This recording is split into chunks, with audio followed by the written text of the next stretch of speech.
gonna go live.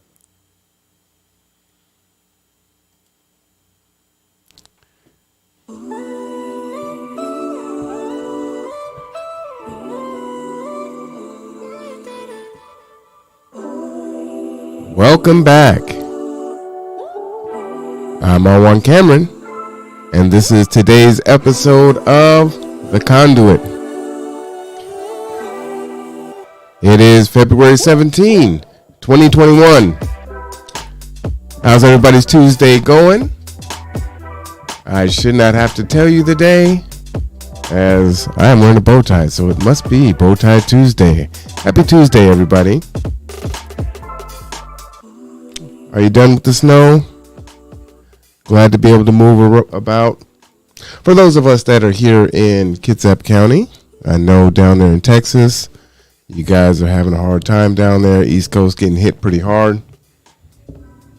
I'm actually thinking about running away to Hawaii because I do not like the cold at all. So I'm glad that it's gone. And like I said, it's pretty to look at, but outside of that, I'm not feeling it at all. So I hope you guys are well. Yesterday, we had some technical difficulties. I did try to do a podcast yesterday, and there was no audio, and couldn't figure out why. But you know, like I said, it's a work in progress. I finally figured it out today. I actually shot that podcast twice, and couldn't figure out what was going on with it.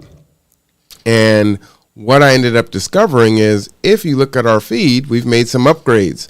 So we've got a logo now. We've got the Conduit over here on the right-hand side. So let me know what you think about that.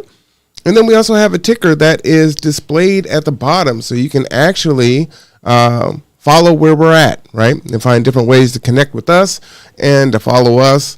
And as I was saying before in the previous podcast, you know, people learn in different ways. So as you are just saying what your website is or what your YouTube channel is, it could be really difficult for people to follow. They can't write it down fast enough, or they can't remember it. So you do need to give people information in multiple formats so that they can actually digest it. So, you know, thank you for taking the ride with us as we grow.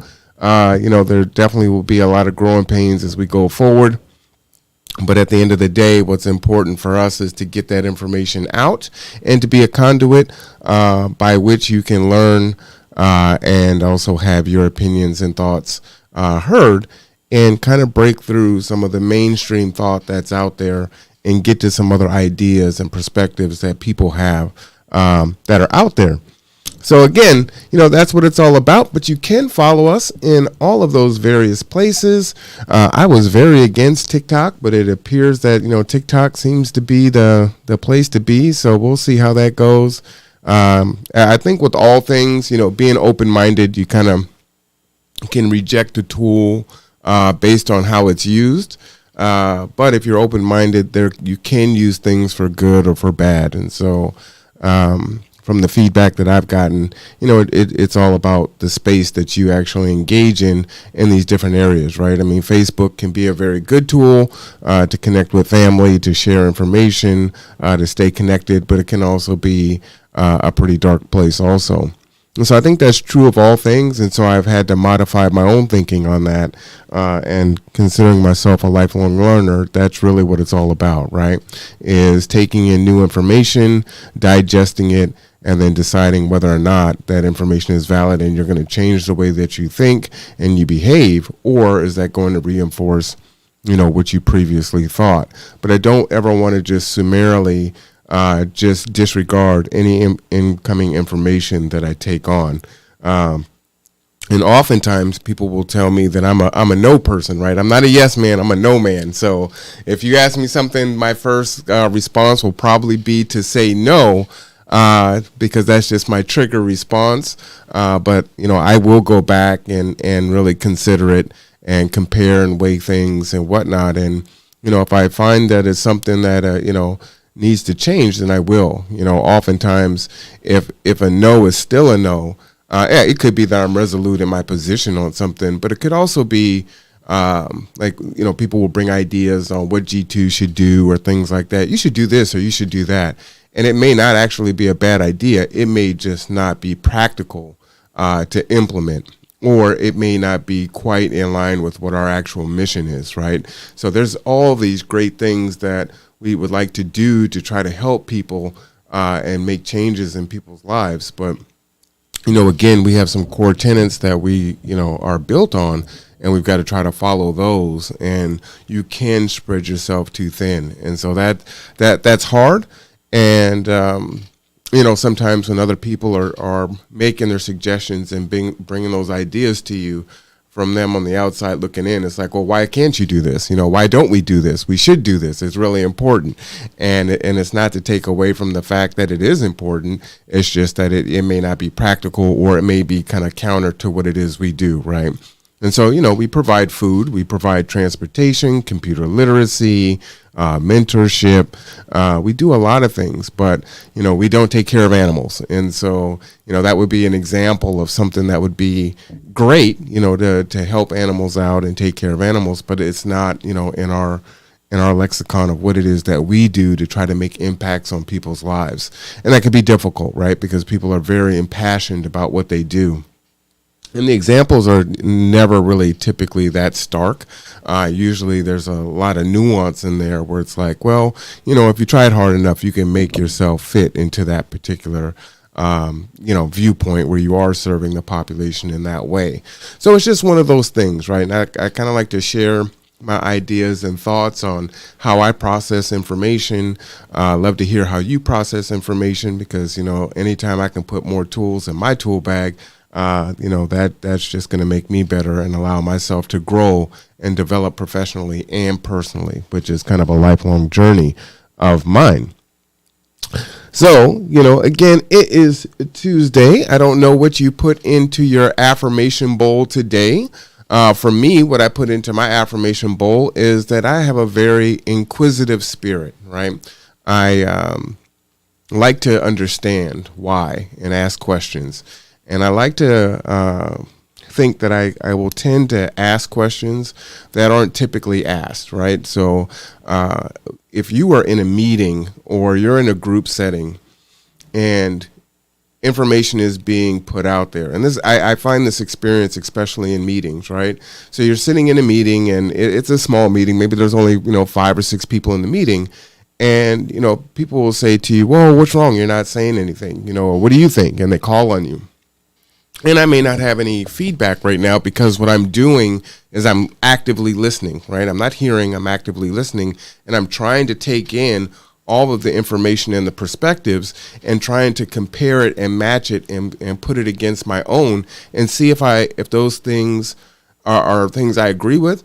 Are they things that I need to take in as new data, or are they things that I disagree with and I have my reasons on why I disagree with them, right? And then is it based on fact, or is it based on feeling why I do that?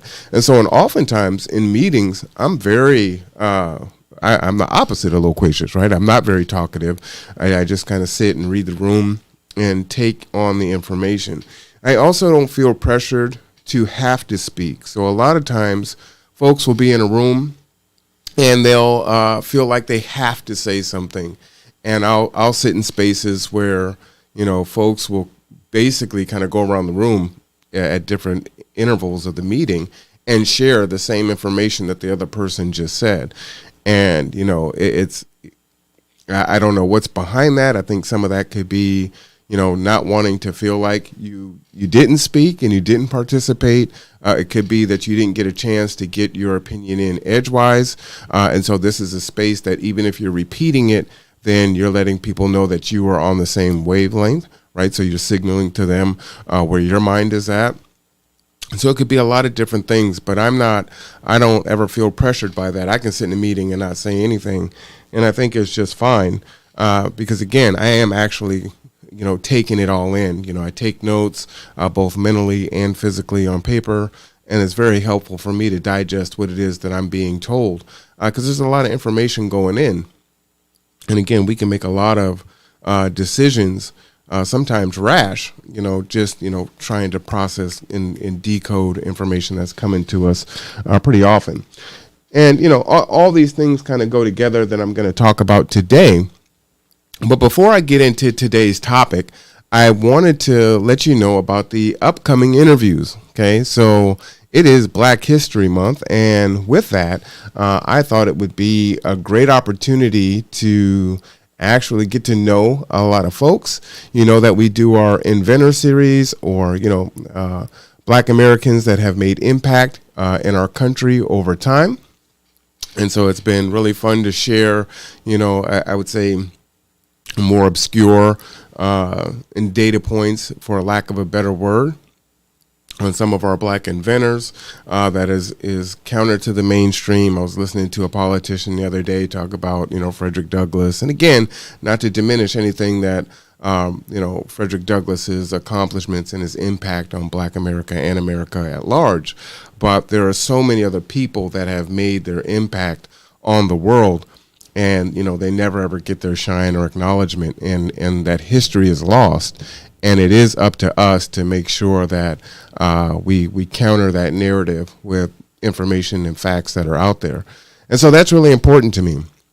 But at the same time, not only is it a piece of providing that historic perspective of what's been done, but I think it's really important to hear from people currently on what they think, right?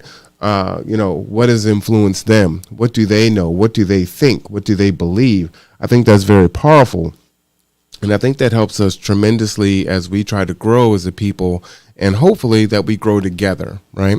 And so we have set up a series of interviews, and our first interviews, we might have one tomorrow, but that's kind of pushing it. In my own hubris, I've been contacting people on Facebook and asking them if they wanted to interview. And it started off with, hey, I've got 10 questions that I'd like for you to answer on Facebook Live with me. And I got a ton of responses. So, I mean, when I say a ton, I'm like, okay, this will be interesting if I get through all the interviews in the last few days of February. So I am going to try. Because I'm definitely about setting the bar high, maybe too high, and trying to reach for it. But our first interviews will be on Thursday. We're getting pretty booked up for Friday, and so if you are interested, and I haven't reached out to you yet, you can always send me a message, and I will send you the questions and schedule a time for us to do the interview live. If you have reached back to me and I have sent you a message and I haven't gotten back to you, it's only because I'm live here now. So as soon as I get off, I will respond to you. And I've got a number of, I think I have like 10 people to respond to that I've heard from today alone. So I will be getting back to you once I'm off of this podcast here. As you know, the work never ends. And yeah, it's just, again, to share, there's a number of questions, right? There's questions about Black history, and questions about COVID, and question about $15 minimum wage. And, what do they think? What's important to them? What's on their mind? What are their concerns? What information do they want to put forth into the ether that they don't believe is out there?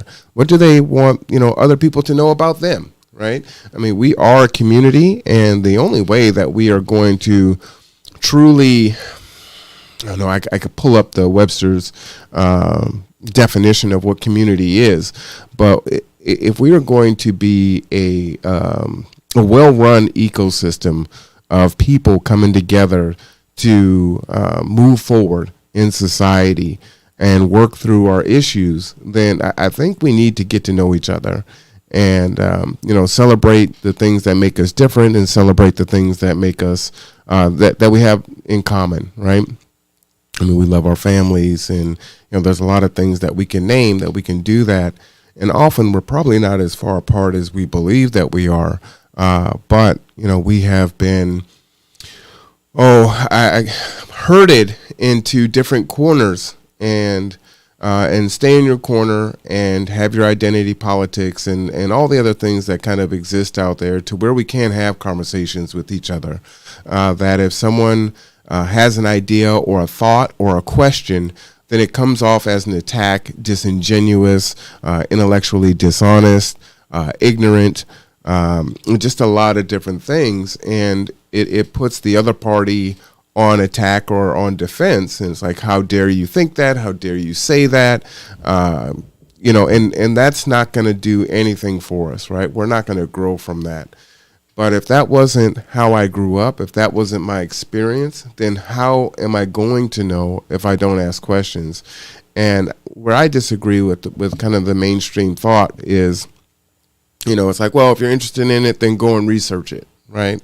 That's not typically how we operate. When we're children, we don't know something, we go to our parents and we ask them. We don't go to a book or a computer and research it, right? And I think we're not a monolith, especially the black community. But as a people, just all peoples, we're not a monolith. We are very complex and have a lot of nuance when it comes to how we think about things and what we believe in. And some of those things can be very counter, especially if we're talking about party lines, right? Well, if you believe in fiscal responsibility, then you must have, the same type stance or similar stances on the right on abortion and, other immigration or whatever the case may be. And what you'll find is that's not actually true.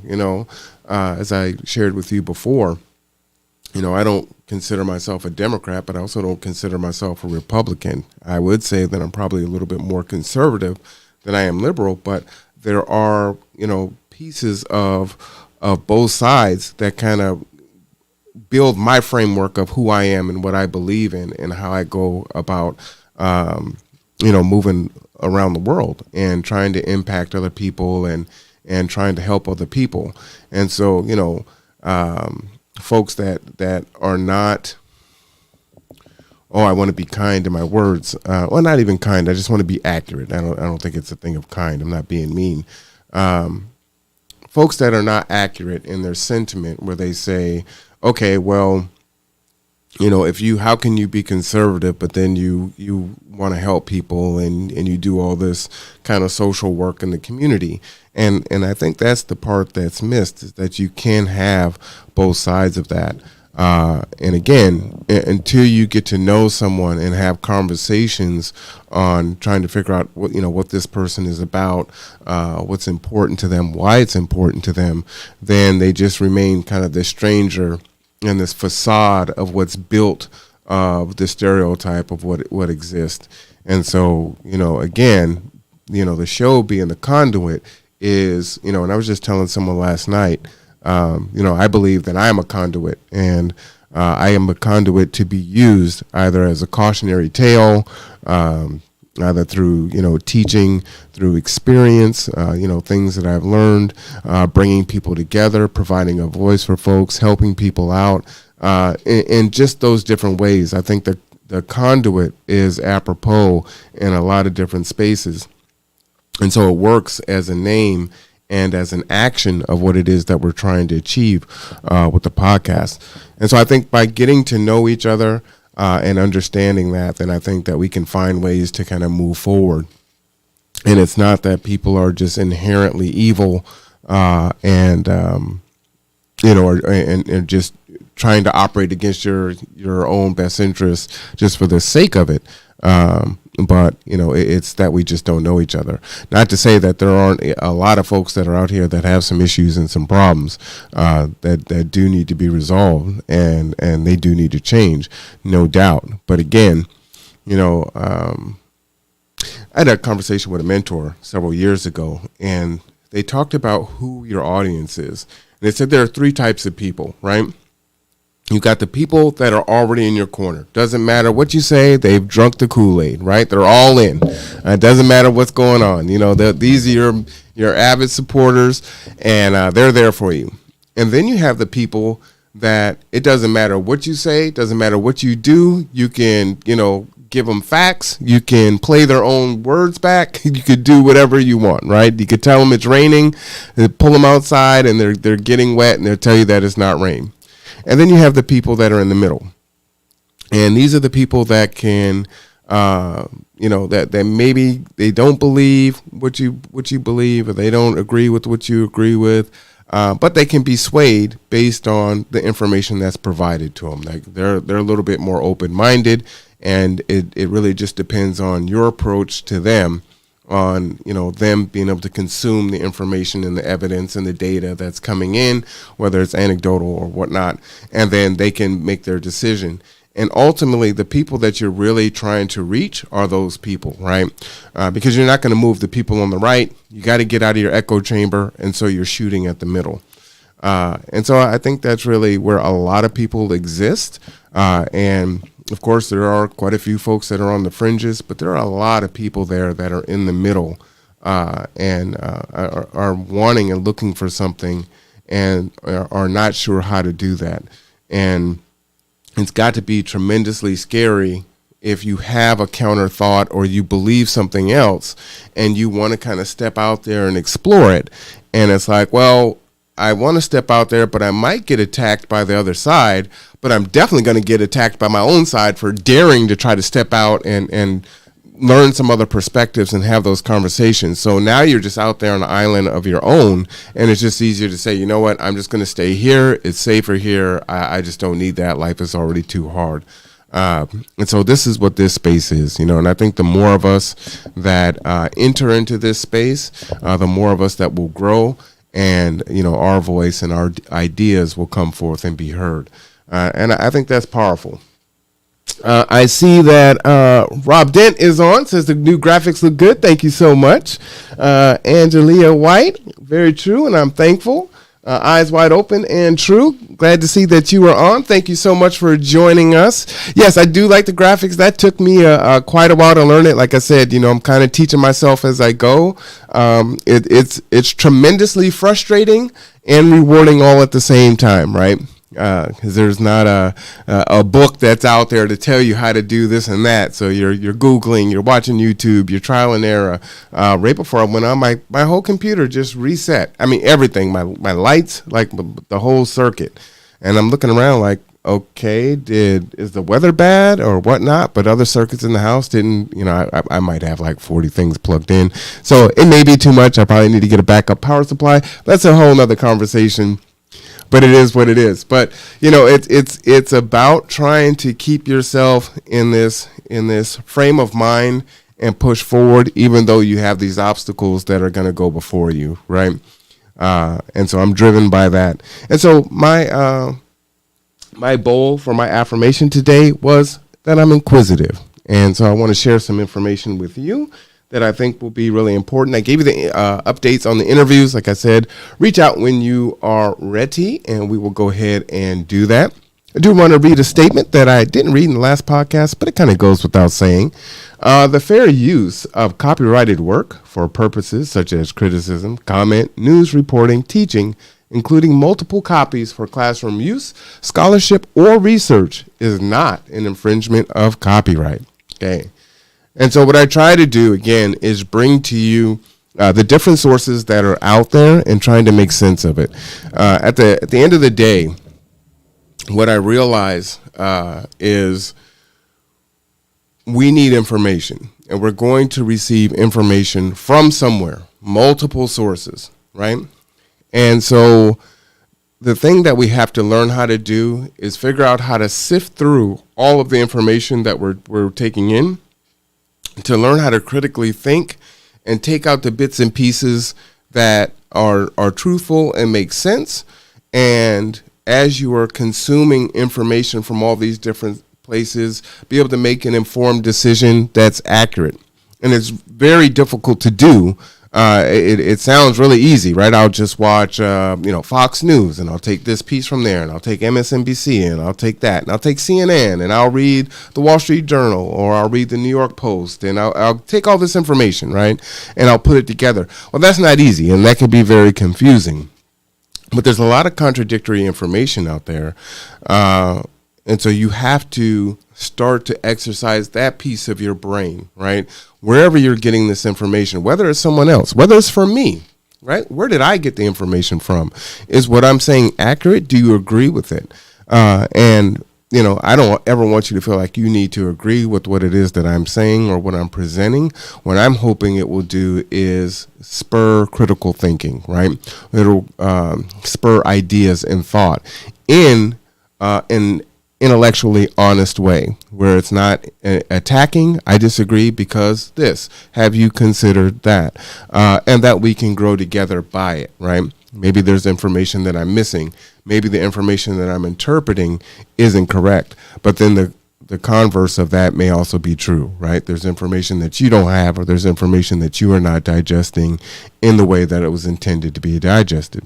And so being thoughtful on that is really the object of this here. And if you look in our little title on what this is about today, I've been having conversations with folks, and I keep telling you guys, I don't want to be a politician. I'm not envious of politicians. They have really big decisions to make that affect people's lives and can cost lives, right? That said, this is a volunteer thing. They put themselves in this position because they wanted to lead, and therefore, criticism is fair. Critique of them is fair, especially if it is fair critique, right? And when it comes to COVID, to me, I just believe that our leadership has been very proactive and not reactive. Do we want to shut down? Do we want to open up? And everything seems just so counter, right? We have the numbers that are increasing. The holidays come up. We don't shut down the country. You have different, parts of the country, or different parts of the city, right? Depends on where you're at, and starting to open up. The economy is this and that. People need to social distance, wear their mask, and do this and that. But which one is it truly that we need to do? And then, if you're saying the economy is so strong, and that's the most important thing, and then you allow billion-dollar companies like the NFL to have their season and have their Super Bowl, knowing that it's going to result in, super spreader events and people congregating and this and that, then why aren't you releasing the stimulus? Why are you not, helping small businesses? Why are you not building up, the American people so that they're in a place where they can actually thrive, right? So it seems contradictory to what's happening. And so these are the things that I want us to think about and to consider and ask questions of, because I don't think that that's really happening, and I don't see that in the mainstream media. And so the particular story, if you've heard it today, we're going to get into Governor Cuomo out in New York, because I think it really illustrates the point that I'm trying to get to ultimately. But we know that in this country, we had COVID that started, last January or so, when the shutdown really kind of came in March, and things kind of, escalated up and down, and steadily going up as deaths, mounted. And then recently, there's 3 new variants that are coming from, South Africa and the UK, and I believe, South America somewhere. And, they don't know how effective the vaccines are going to be on it. They're saying that it's more infectious, and it could be 35% more deadly, depending on which, strain you're talking about. And so while numbers are going down by 60%, which is great, we at this simultaneously have these other 3 that are permeating throughout the community, And so I believe the UK variant is now in 41 states, which is 80% of our states. That is more infectious and more deadly. So, I think that's a concern, but we're, saying, okay, we got to open up schools. Okay, we got to go into phase 2. Okay, we got to do this. And it's like, well, does that actually match? I'm kind of confused. Then I'm having conversations with folks for a while about, all right, so if we have a mutation in UK and we have a mutation in South Africa, and we don't watch their day-to-day on what it is they do, but we've watched protests, right? We've watched super spreader events like holidays. We've watched all the different travel that Americans have done in and out of the country and throughout the country. And it's like, so would we not expect for us to have our own mutated variants here? And the answer is yes. So if you watched the news yesterday, there are 7 U.S. variants that are here in the United States. So we are now dealing with 11 variants, right? We've got the original COVID-19, which, the companies are making vaccine for, that we're having trouble getting to folks in the first place. We have 3 new variants that are coming from outside the country that are here, that some are more infectious, some are more deadly, and we don't know how viable the vaccine is against that. And now we have 7 new U.S. variants. So if we have 11 variants that are all moving around mixing. And it seems kind of, the next question is, well, does the South African variant mix with the U.S. variant and then make a new variant that's even, okay, that'll just make your mind blow, right? What is the path forward? So because we're trying to open up, here's my stance on it. Again, I don't know what the best way to go forward is. I'm not in that position. I don't want to be in that position. But at the same time, I'm looking at it like this. Person's house burns down. Everyone is saved. And what is said to the family is, I'm so sorry for your loss. You lost your home and all your belongings, your memories, and all that. And, the bright side or the silver lining of it is that all of you are healthy. And at the end of the day, you have the memories in your mind. You can make new memories, and you have your family and yourself still intact, right? The framing, a new building can be called your home at some point in time where you're going to make new memories. But you can't replace the life that's lost. So if I just look at it there, then I would say then human life is more important than the economic situation, right? That said, human life is not only that you would stay in a shutdown till you got these things together. That also means that you have to take care of your own citizens so that they thrive and they don't languish and suffer, right? And so we know, hey, $1,400 whenever this thing comes, if it comes, is already 7 or 8 months too late, and it's more than a day late and $1 short, right? It's not enough. For those, there are stats that show that there is no place in America that you can get a place for less than $1,000 a month. So, I mean, if you haven't been able to pay your rent and you get $1,400, yeah, you can catch up on 1 month of rent and have a couple $100 left over on money that you were hoping to get months ago, and you're still in that same situation. Maybe you pay some bills, maybe you do this, maybe you do that. It doesn't really make any sense to me, right? So at the end of it, in some of our earlier podcasts on things like we'll do a moratorium on rent and mortgage, right? We bailed out the banks, as one of our contributors said. I think this was Anton. We bailed out the banks, so is it time for the banks to bail out the American people, right? So, no, the people that have mortgages and they're renting out their properties to people to have a home, right? They also need to make sure that they're able to pay their bills and do everything they need to do, too. They shouldn't be harmed just because they're homeowners. So, at the end of it, then it would be the institutions that need to take that on. So, that's kind of my opinion, and that's where I fall on it. What is dangerous to me, and I will continue to say this, is, our news networks, our mainstream media, what makes it so disingenuous is it started off as news and it's become opinion. And in its opinion, the news and the opinion is mixed together, and it's very hard to figure out what the actual facts are. Very difficult to do that. And when you don't know, and it sounds good, then you can start taking that all in as that is the gospel and that's the truth, especially when the message over here is so counter to what it is that you're hearing. And then the truth is somewhere in the middle. But we're very busy people. We're trying to survive. We're waiting on a $1,400 stimulus that may or may not come and isn't really going to make that much of a difference to us anyway. I mean, it'll help a little bit, but it's not going to help a whole lot.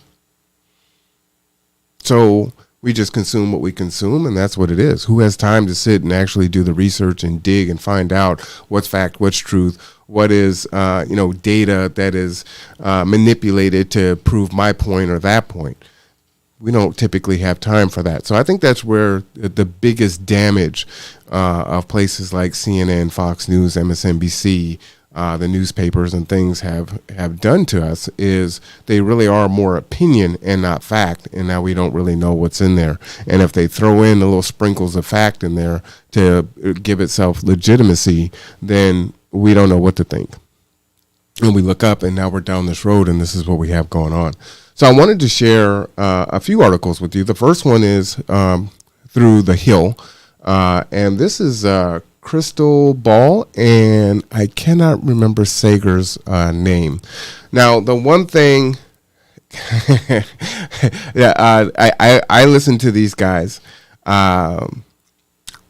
What's interesting about these two, Crystal Ball was a pretty hardcore Democrat. Sager was a hardcore Republican. I think he was a White House correspondent or did something, along those lines, right? And they both became disenfranchised by their parties and kind of came into the middle. And so now they've created their own show where they believe that they call balls and strikes as they see it, right? They call out, the party that they affiliate with, and they call out the party that they don't affiliate with, right? And so in many ways, they feel like they're outcast, and maybe they were outcasted. And so much of what they say, I would say, is I could believe more in or agree more in what it is that they say, but even then, I still find it very difficult to agree with quite what's going on. And even they steer information and in data and things like that. And you see that in what it is they decide to run on a day-to-day basis, right? What do they give credence to? What do they, if you were to break down by percentage on what someone talks about, well, then that's kind of what their motivation is, right? So that's one of the things that I say, that even if you're looking at a situation, you got to take some of these things with a grain of salt. Hey, Sam Morgan. Hey, what's going on, Hawk? Shout out to my man MC when a preacher meets professor. All right. That's so funny, man, because that's, I was telling the story about how my dad, is like, oh, son, you might, you should teach. I can see you being a teacher. And I'm like, no, then I'm a teacher. It's like, no, I'm not preaching, Dad. It's just not going to happen. So it's funny that you would say that. Cynthia Brady, good to see you on here. My sister, good questions. It is an issue. They want to send the teachers back with no vaccines. However, are not considering them as people on the front line and making them a priority. And, so if that's what you're going to do, you're saying, look, we've got to open up hell or high water, then you've got to do the things to make it safe for folks. So I'm thankful that I'm not teaching anymore. Those that know me know I have underlying conditions. And I've got compromised, lung autoimmune stuff and whatnot going on. So now if I go back and I'm teaching, even if I'm teaching children, right, and I get it, well, maybe I take it back and I give it to Layla, who has asthma, or maybe I get it and I'm out of here. The kids don't get it, they're fine, right? So you do have to take care of the teachers. And when we talk about the Black and brown communities, right, we do have a lot of comorbidities that we have to contend with and deal with. And so yeah, we should be vaccinated, right? We typically are going to be working in, lower income school districts. So ventilation, money, we already don't have textbooks. We already don't have resources and computers, right? And now you say, okay, yeah, go back into this old building and teach and, just social distance. Oh, and the kids will keep their mask on. I know we have discipline things and detention and all these other things, but yeah, the kids will keep their mask on. Don't worry about it. Oh, and by the way, we know that there's a good portion of the country that, don't believe in wearing a mask anyway. So, the kid that's in the class is sitting next to you, their family and their parents, they're not even wearing masks wherever they're at. But now I need to come in and teach. And I'm under attack, right? I have to risk my life for you. But if my child dies, or if I die, you're not going to come and take care of my child, right? That's tough. These are real questions, but no one really paints it that way, right? I'm just supposed to get out there and do my job. Why don't we hear those conversations? I just don't hear that. Cynthia's saying people are swayed by the ones who support their political parties. Yeah, and that's what I was saying before, right? Is somehow we've got to get away from our echo chambers and start having these conversations. And not in a way that we're attacking each other, because that's just going to keep us retreated into our corners. We're not going to come out if we have an idea or a thought, and then that's what happens. It just takes, some of us that are like, hey, bring the slings and arrows, right? Go ahead and sing. I can, that's why I tell people, you can sing on me all you want. You can try to shame me. You can try to insult me. You can have your need to be right, or you can try to guilt me.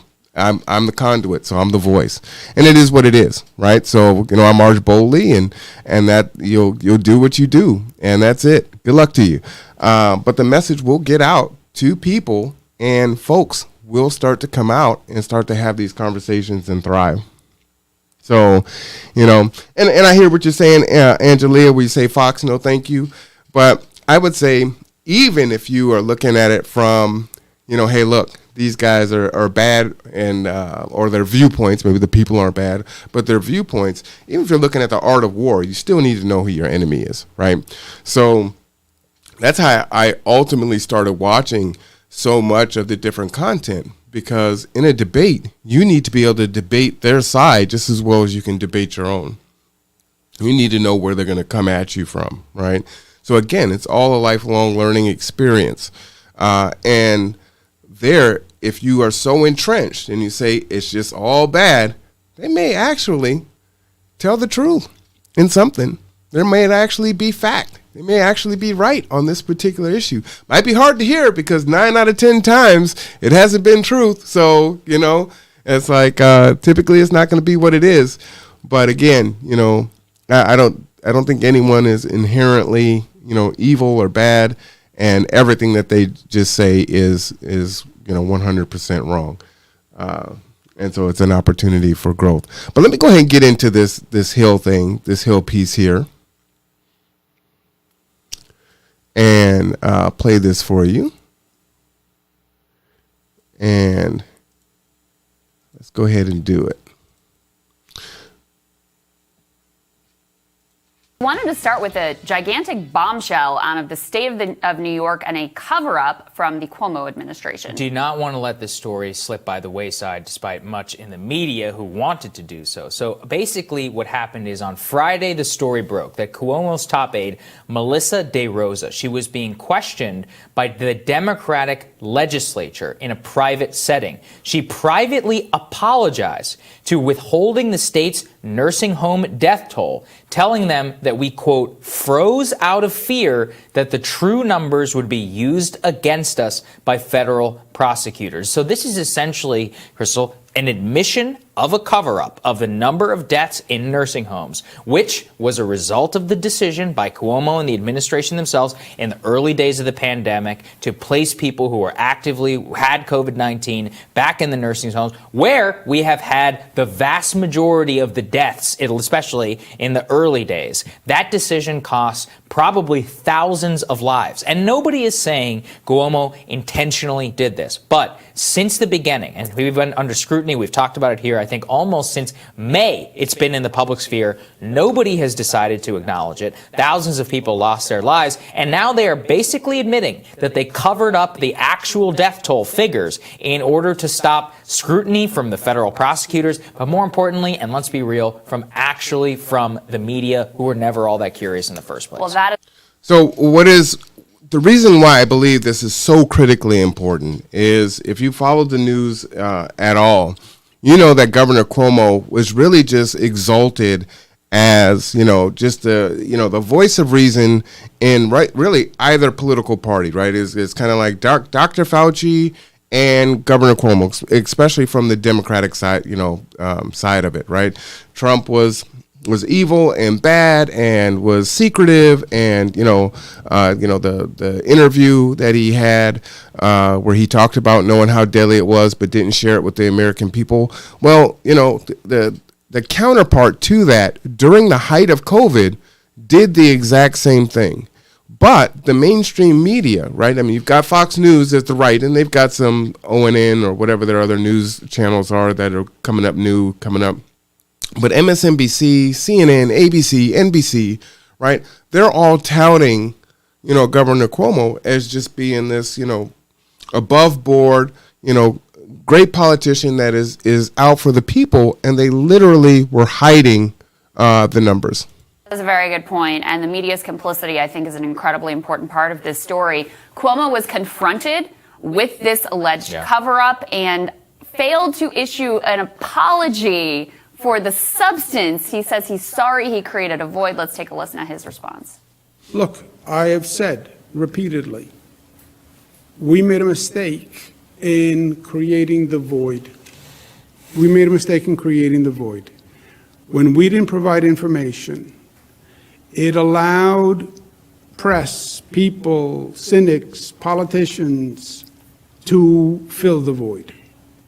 This is tremendously dangerous. If you cannot apologize for what you've done wrong, that's very scary. Because what we're talking about is potentially underreporting the deaths by almost 50%. And so the story is that people that got COVID were sent back into the elder care homes. That was his decree. And you're speaking, this political speak of a void was created. No, deaths were created. You can't even apologize. It's very dangerous, especially when he's been so New Yorkerish, so brazen in his rebuke of President Trump and that administration and what they were doing at the time, and juxtaposed himself as, the paragon of doing what's right for the country while they were actively withholding the numbers. This is the critical thinking that I want you to consider and think about, right? Because a lot of people just summarily went along with this as this was the gospel and this was good. This was right? Cuomo, Democrats good, Trump, Republicans bad. And it's so much more nuanced than that. And here it is, and he can't even apologize for it. We should have provided more information faster.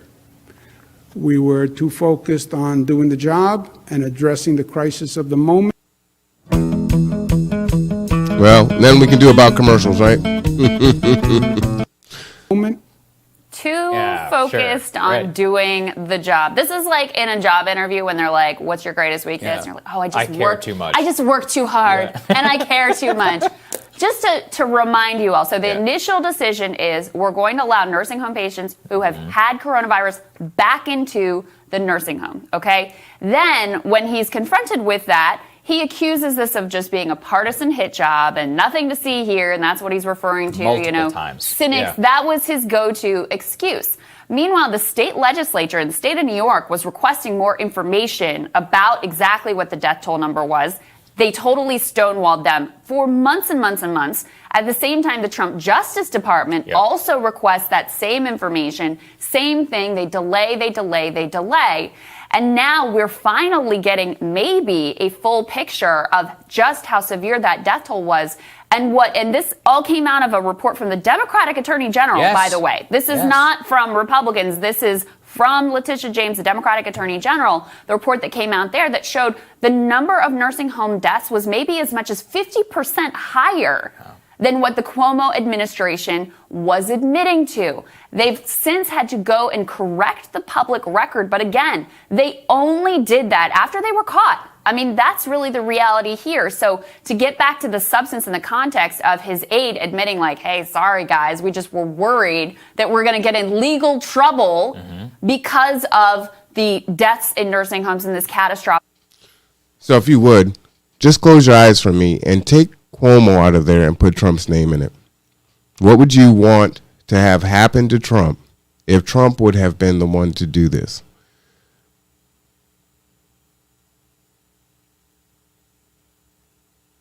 And I pause there because I hope that you're actually considering that. And that's really the point of this. It's even more the conversation beyond COVID is how you consume information and how it's given to you and how much some of this information was out there, right?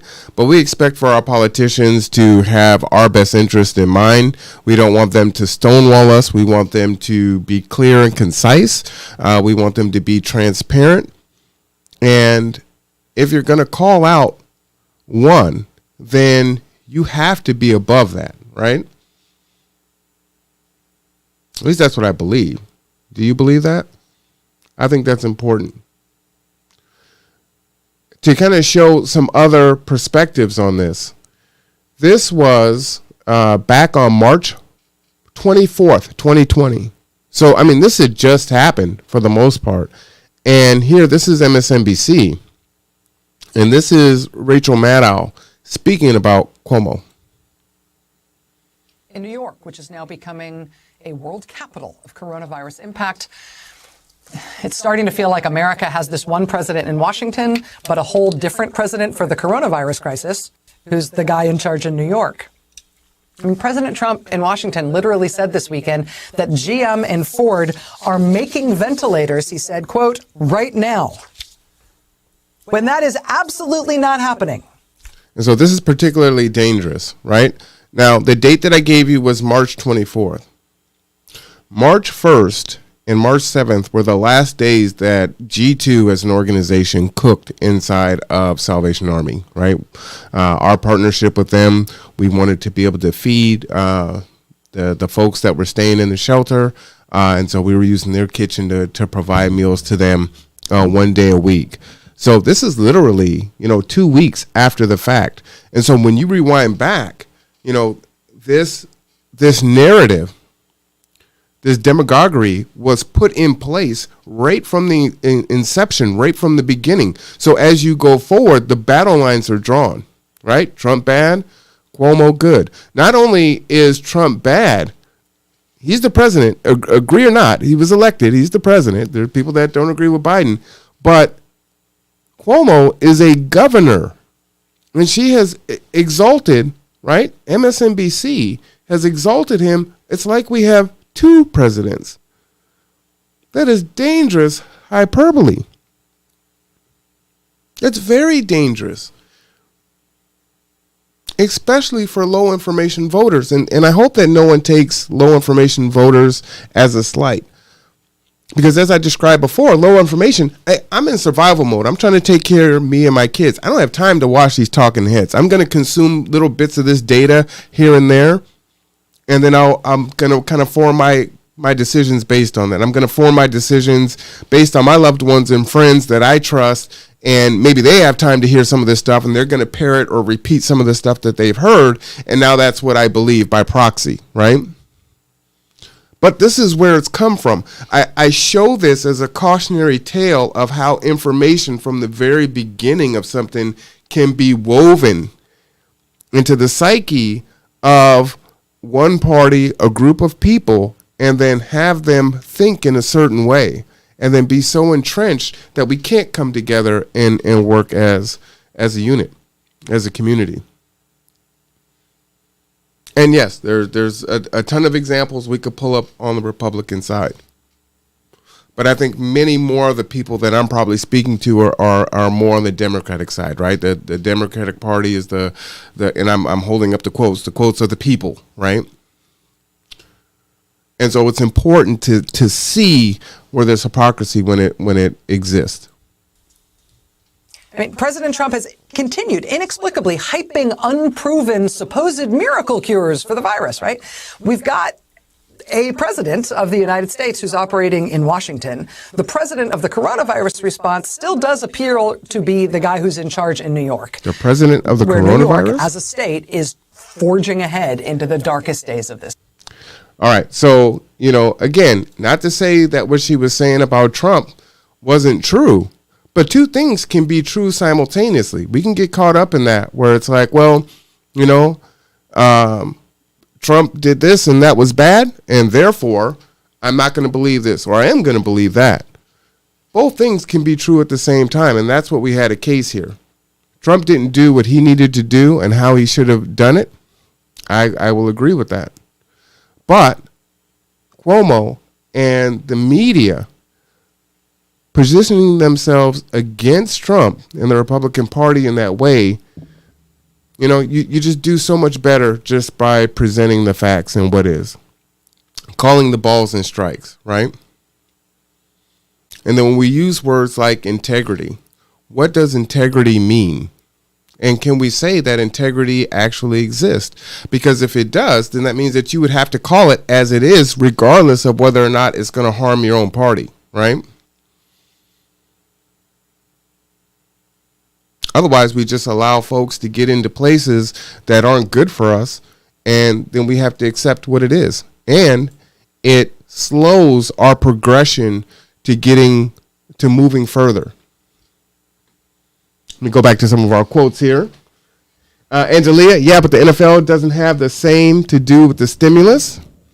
Well, what I mean there is Angelia, is when they talked about, the folks that feel like the economy is so important, and if we don't do something about the economy, then, the American people are going to perish. The United States is going to perish. If that's the case, how do you or if you need to shut down, right? You need to shut down. You allow the NFL to be open, but you don't allow bars and restaurants to be open. And we've seen the images from the Super Bowl, the parties that were inside, the parties that were outside, all the things that were happening. Allowing people to hop on these planes and jet set everywhere. The South African variant didn't, come here on the wind.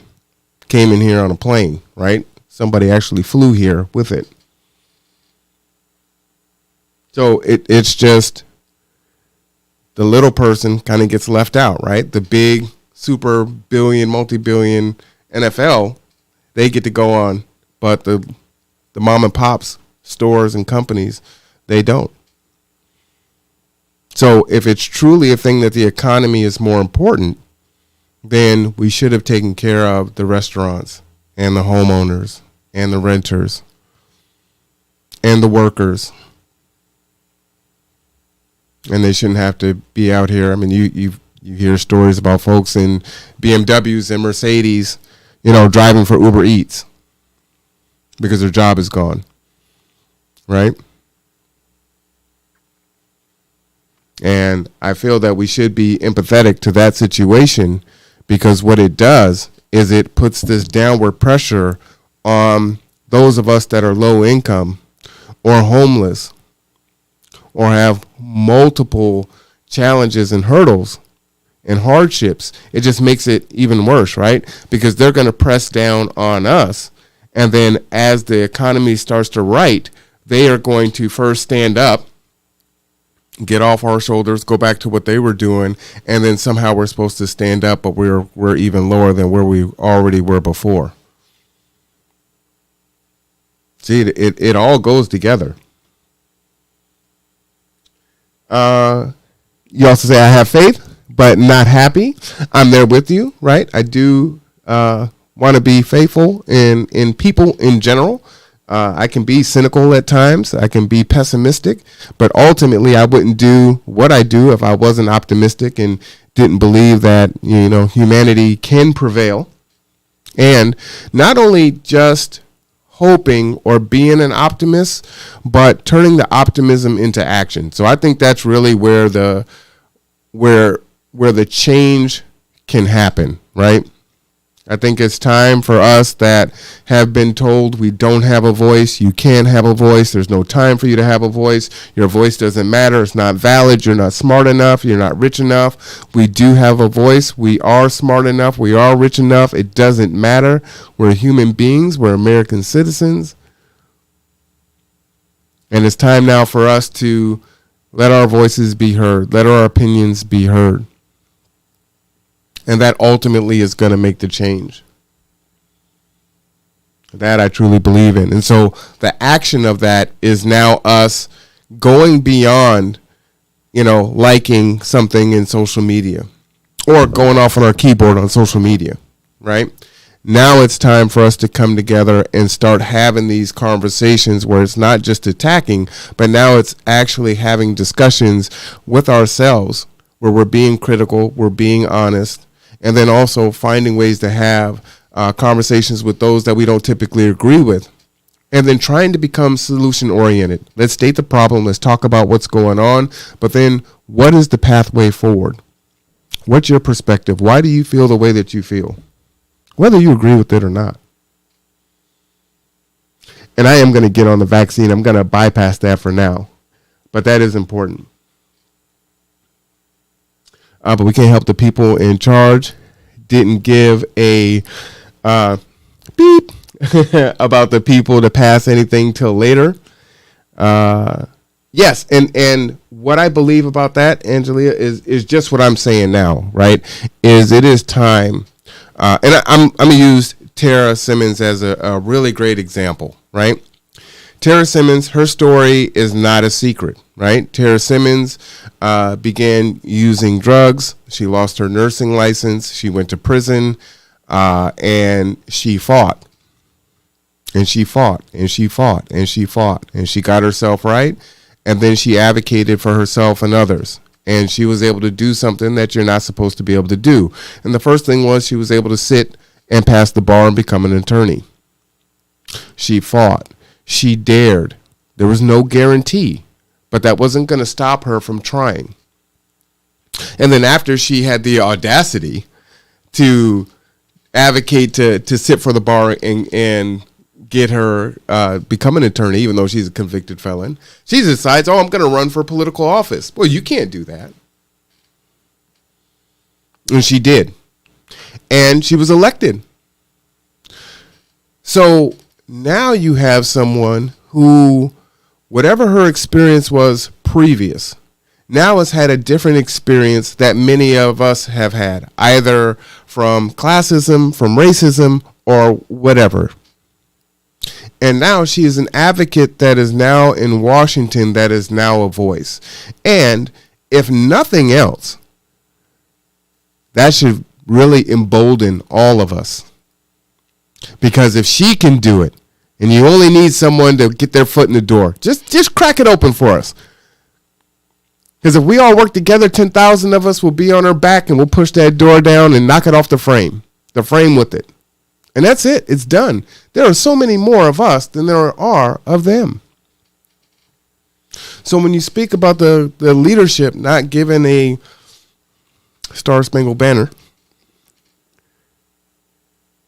the change comes from us. It comes from us believing that we are more powerful, that we have locus of control. We do. We have to unite on the things that we agree upon. And sometimes we may be saying the same, something that sounds fundamentally different, but it actually is the same thing. A lot of us would agree with many of the topics that got Tara Simmons elected into office. So if she can we sit on a board?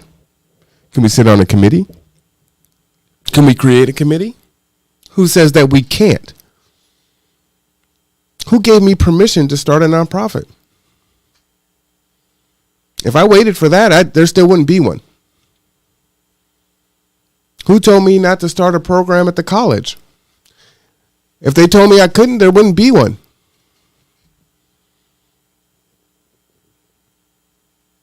For those of us that are religious, when two or more gather in my name, we are powerful. And we can make a difference. Communities start small. So many parables and stories about having the faith of a mustard seed, being able to move mountains.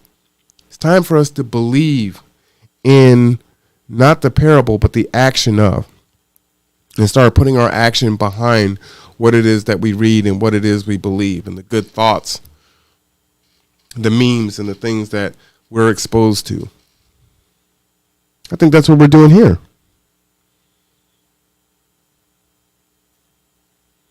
Cynthia says the side effects are not known and people have died. Yes, I am definitely going to get into the vaccine because I have not taken it yet, and I have thoughts on it. Some people on my board have taken it. Some close friends of mine have taken it. Thank you, Angelia, saying that I was a wonderful teacher, but you have evolved. I'm, you know what? That is the best compliment that anyone can give me, that I've evolved, right?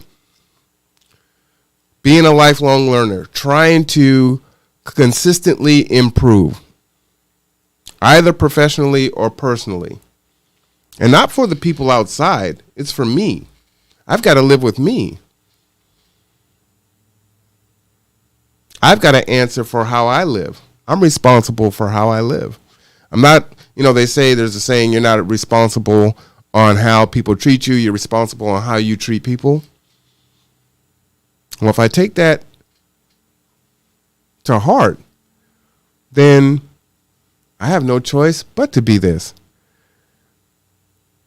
And man, isn't it awesome? It's so freeing to be who you want to be and to work towards self-actualization. Even when you must be faithful, when people tell you that you shouldn't do it or you're crazy, why would you do that? Someone was telling me that yesterday. Doesn't matter. G2 could close tomorrow. I know that we've changed lives, and that's all that matters. I've already won. And I don't look at wins and losses. I look at wins and learning. My L is learning because I have a different perspective on it. Not to say that it's not hard. Not to say that I don't have days where I'm stressful. And even I have doubt from time to time. But it's the little things that propel me, right? The kind words, the fact that people are engaging and participating and coming out and speaking up. I tell people all the time, I don't typically set an alarm in the morning because I can't wait to get up. Monday's my favorite day. People are like, Monday's your favorite day? How was that possible? I can't wait for Friday. Monday's when everything starts. Everything's open. The businesses are open. We can get work done. You know, when I'm in school, I get to see the students again. G2 technically doesn't ever close, but, you know, during the week, we're going. Things are happening. Now I'm scrambling this morning to finish signing the contract for the county, you know, this morning and get it into the county office. And they reached out to us. So what a blessed thing that as small as we are, little old G2, the county called us and asked if we could help them. Because we are powerful. We have locus of control. We just have to believe and then take action. And if it doesn't work, then we try something else. And it doesn't have to look like what everybody else is doing. We just do what we do. And that ripple effect, right? That cause and effect. Angelia, you do something with someone. Cynthia does something with someone. The three of us are now here doing something together. And you tell someone else. And they join in and they watch. And it grows. Oh, yeah, it sounds like a pyramid scheme. But it's an awesome pyramid scheme. Walk like an Egyptian.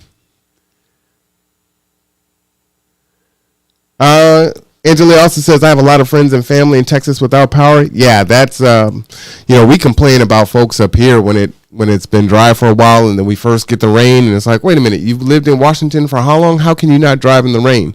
Could you imagine what it's like down there in Texas right now with that little bit of snow they have? I was just making a comment about how, everything is big in Texas, so they all got those big trucks, but they can't drive them big trucks, because there's no snow. So it's pretty crazy. So, yeah, we definitely want to keep them in our thoughts and prayers for sure. I've never used an alarm. The great I am, wake me up. Yep, there you go. That's right. That is right. Now, I'm excited to get up. I'm blessed to get up. And there's days, doesn't mean my bones don't creak. My back isn't killing me. But, man, someone needs help. And I'm going to help them. And the thing, even from a selfish perspective, you helping people actually helps you. So if you're a narcissist, help somebody else. You're going to help yourself. You win anyway. It's a pretty crazy way to look at it. Just flip everything on its side. They don't know what to do with it. But yeah, so I wanted to show you that. I thought that was important. And again, I hope that there are lots of different things that you took from that. I don't necessarily want you to take just what I was hoping to get across, as there can be, so many different things are different things for so many people. This little bow tie is getting on my nerves, so I'm just going to untie that thing. It's just all crooked and crazy. But, I hope that you've taken something from that. But yeah, let's talk a little bit about the vaccine. So with the vaccine, we've got,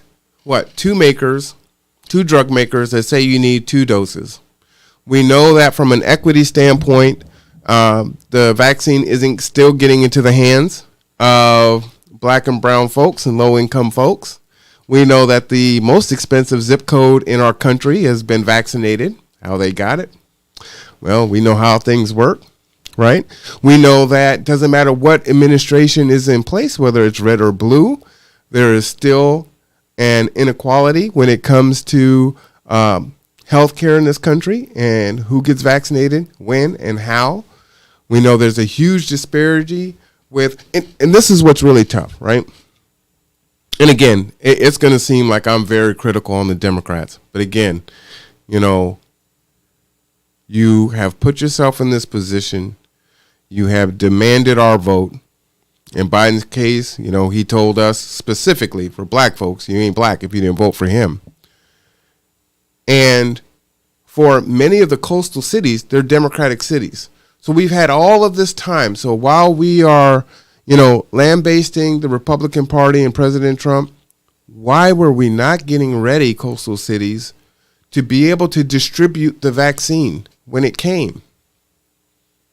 See, you still got to do your part. It's so easy to point fingers, but you still have a responsibility while other people are either doing what they're supposed to do or they're not doing what they're supposed to do. I still got to do what I got to do regardless of what you do. So why weren't they not ready? Why are these call lines so bad? And if it's a thing of you need to pull yourself up by your bootstraps, or as President Biden said, there's a dignity in work. He doesn't qualify what work that is. It's just, you got to work. Because that's a whole other conversation with the $15 minimum wage. But clearly the infrastructure wasn't set. Well, this could have been a lot of jobs that were created for people to staff call centers or unemployment, all of it, right? People could social distance. You could do training through Zoom. There's all kinds of different things that could have been done so that people earned their money if you didn't want to give it to them because they would just be lazy and just play video games or do drugs or whatever stereotypical things they tend to put on people that need to stay home and stay safe for their family. And we know that those are very small percentages of people.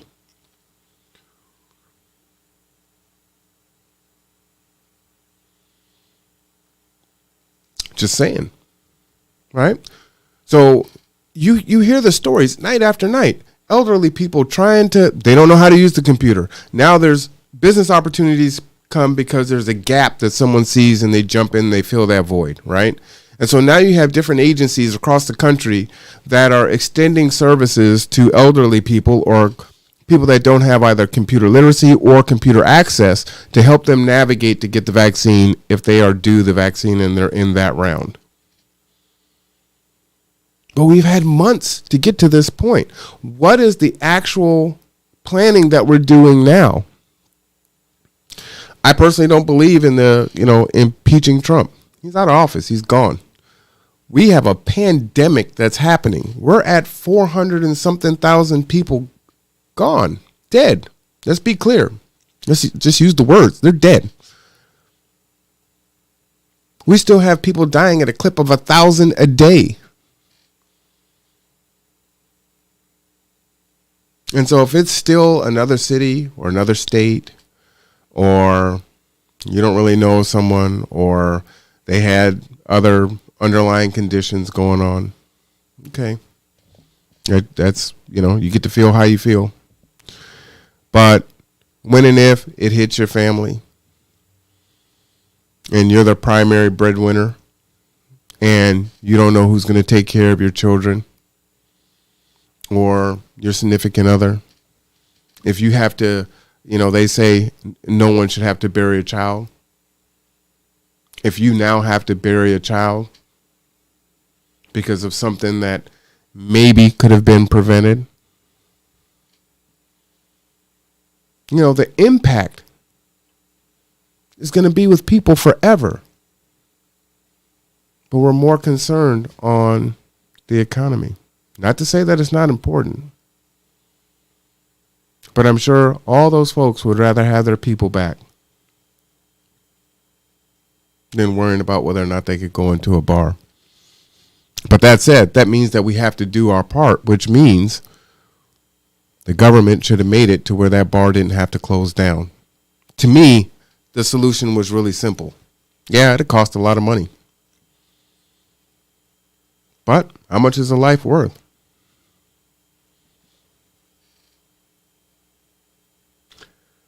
I just told my clients that today, helping others, you are helping yourself. I love it. I love it. It is a true story. I wholeheartedly believe in that. And it is one of the tenets that G2 is built on. You know, Cynthia, if you look at a lot of organizations, the way that they're built, the way they're structured, they're just structured that way. It's not good or bad. It just is, right? Salvation Army, Goodwill, DSHS, the DMV, wherever, right? You go and you receive services, right? And people will say, oh, you go and you receive services. More cynical people say you go and you get a handout, whatever. The way that G2 tries to operate is, yes, you come in and you can get services from us, right? You can come and work concessions. We'll pay for your food handler's permit and your alcohol permit. We'll buy your clothes. We'll write letters to your probation officer. We'll go to court with you. We'll feed you, right? We'll transport you. We'll do all these different things. We'll teach you computer skills. We'll mentor you. We'll do all these different things, right? The difference between G2 and the way that we operate the way we do is we want those same people, although they're working through Maslow's hierarchy, right? Those basic needs of food and shelter. We want them to be in a position that if they want to try to give back and serve, we believe that they are going to be more empowered by that and therefore catapulted into their recovery, their persistence, their resilience, their achievement, their self-sufficiency, moving down that spectrum. Because it is great, right? I'm not just coming in trying to get help, man. Can you help me? Can you help me? And we know how many times we get no or get turned away. But while I'm getting help, I can actually help someone else. Man. And I hear the stories of the people that we impact that come through the doors. They say how they feel. So that I know works.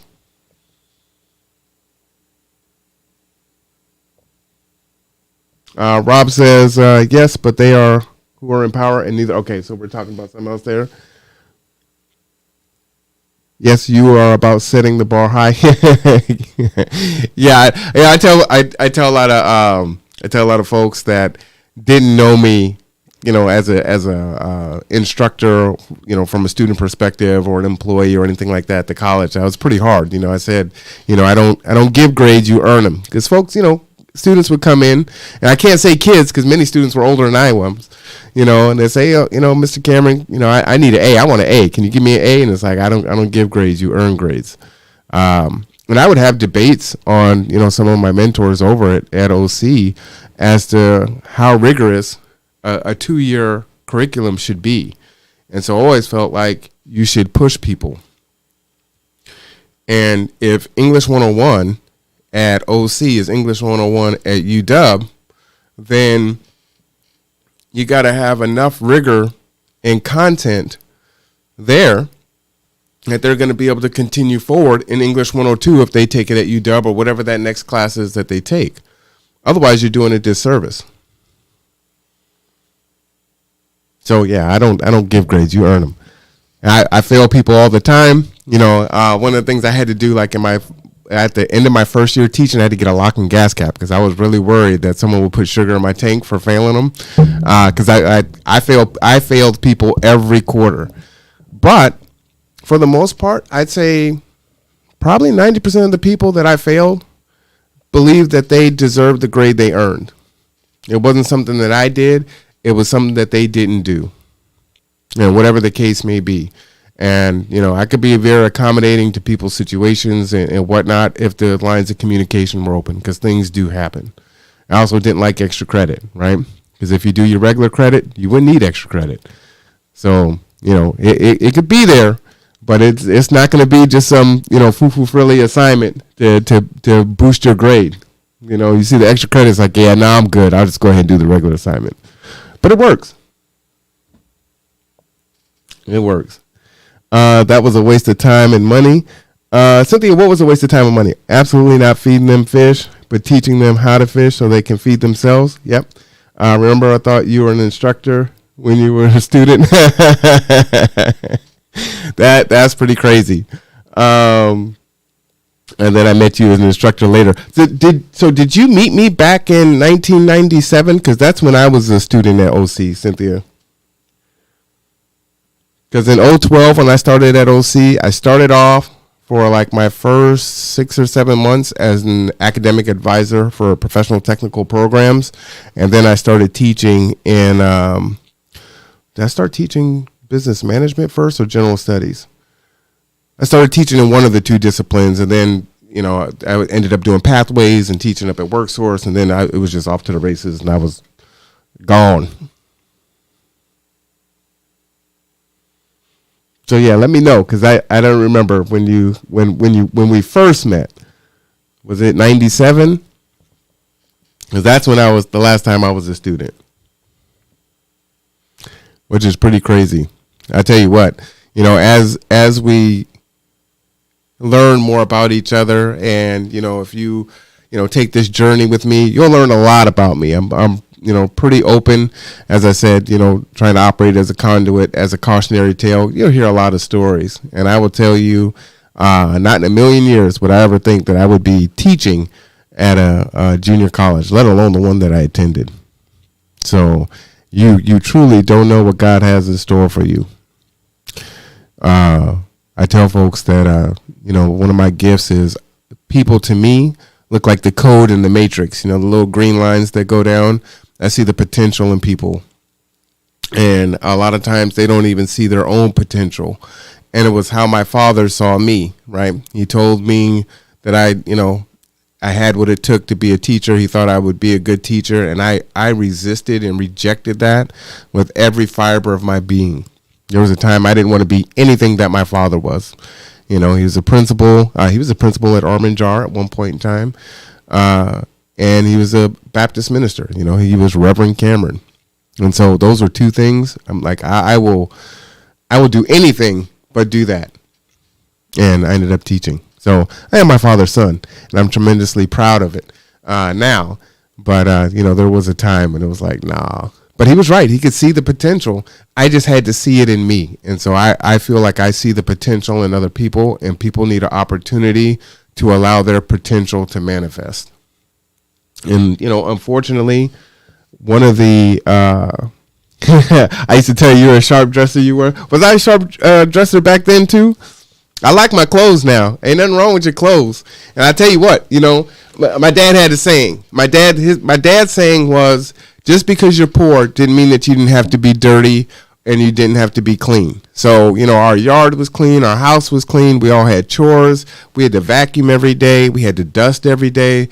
The house looked like it was, going to be on the showroom floor for rent or for sale every day. He believed in that, and we were dirt poor, And so for me, I'm a big dude, right? So I don't believe that you can't look sharp just because you're big. No excuse. You can still be clean. And, people will tell me all the time, like, well, I can't afford to do this and I can't afford to do that.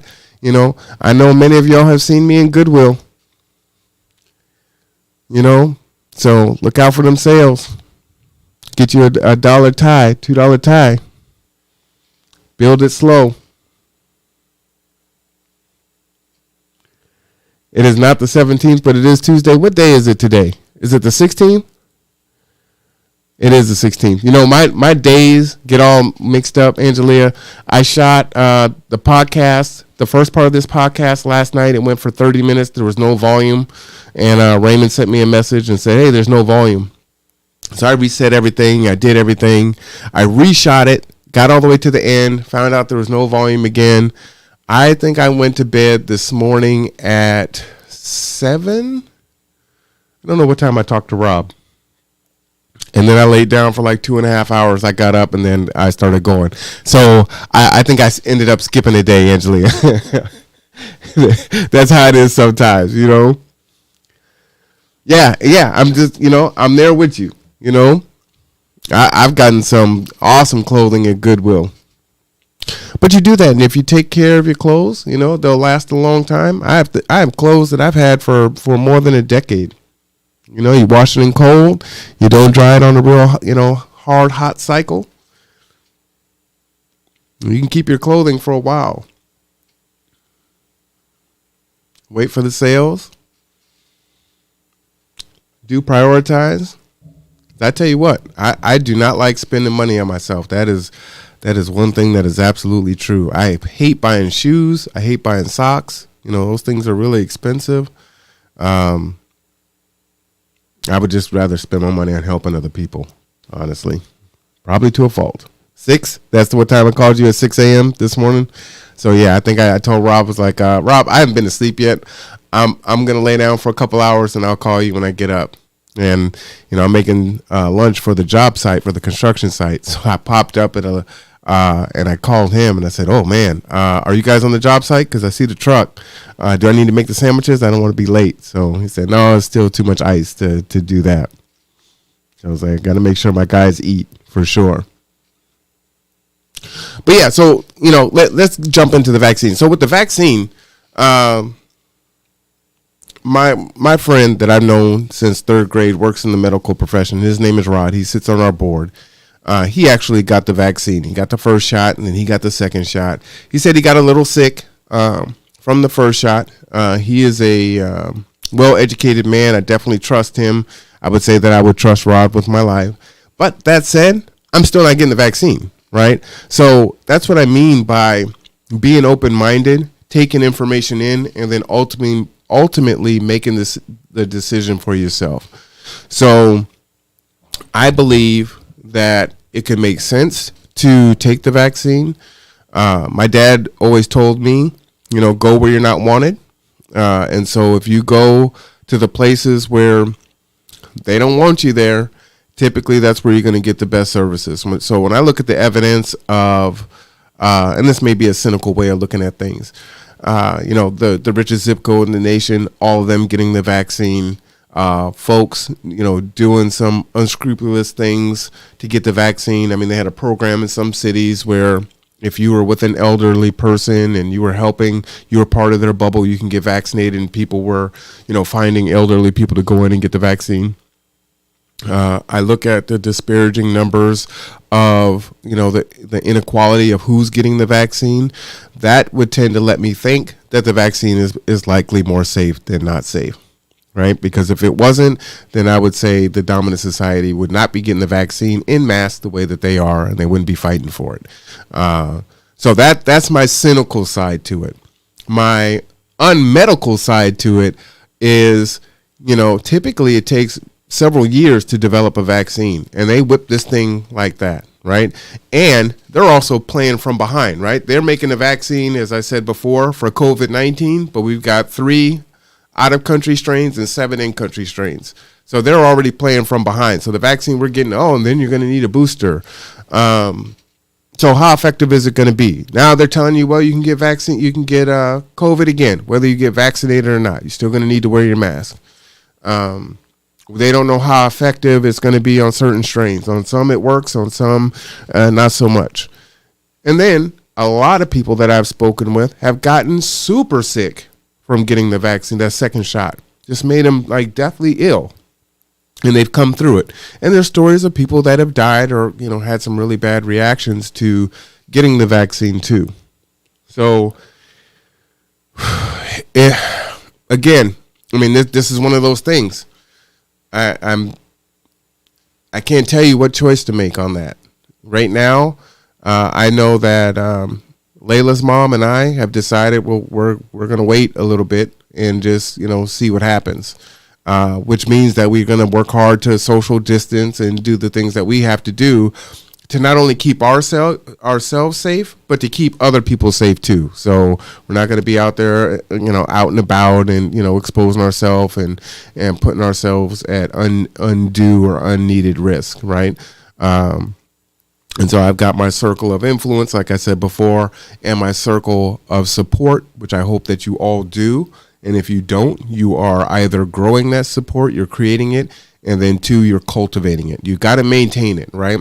Your support network is something that you have to, is like a flower. It's a living entity that must be fed and nurtured, right? If you don't, it will atrophy and it will fall away.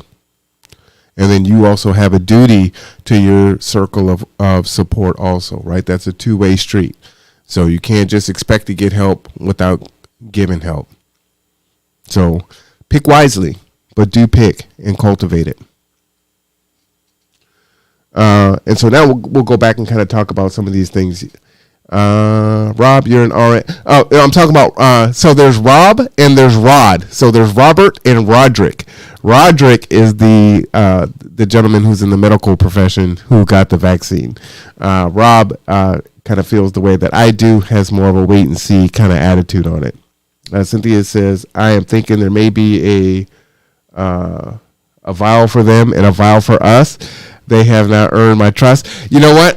I just was talking about that the other day, and my thought on that, Cynthia, was that is so much logistics for them to, I mean, I guess they could ship it to zip codes or areas, but you have so many people coming through, like the people that are giving the vaccine, they would have to be in the dark because otherwise, to me, the secret would get out. So, yeah, I can't say that it couldn't happen. We know about the Tuskegee experiments and all the other medical apartheid things that, black folks have gone through in this country.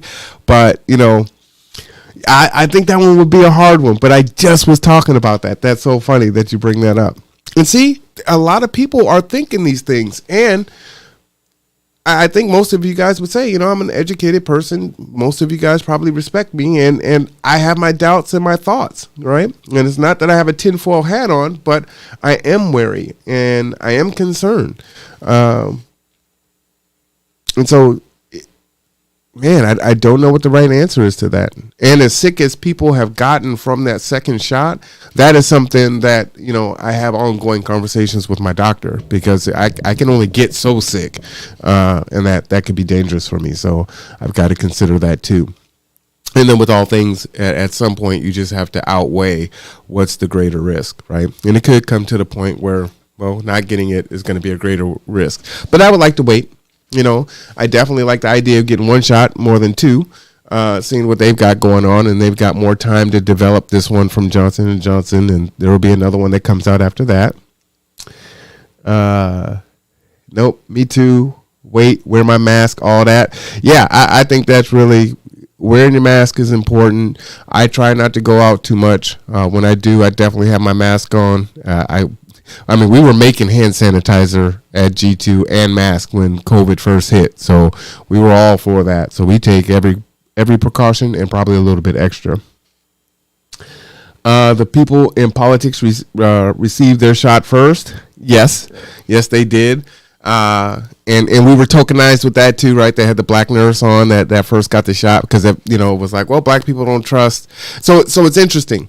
At first, it's black people don't trust the shot, even though we have reason not to. And then so they kind of tokenize it and put the black nurse on first to get the shot, and they market it to us that way.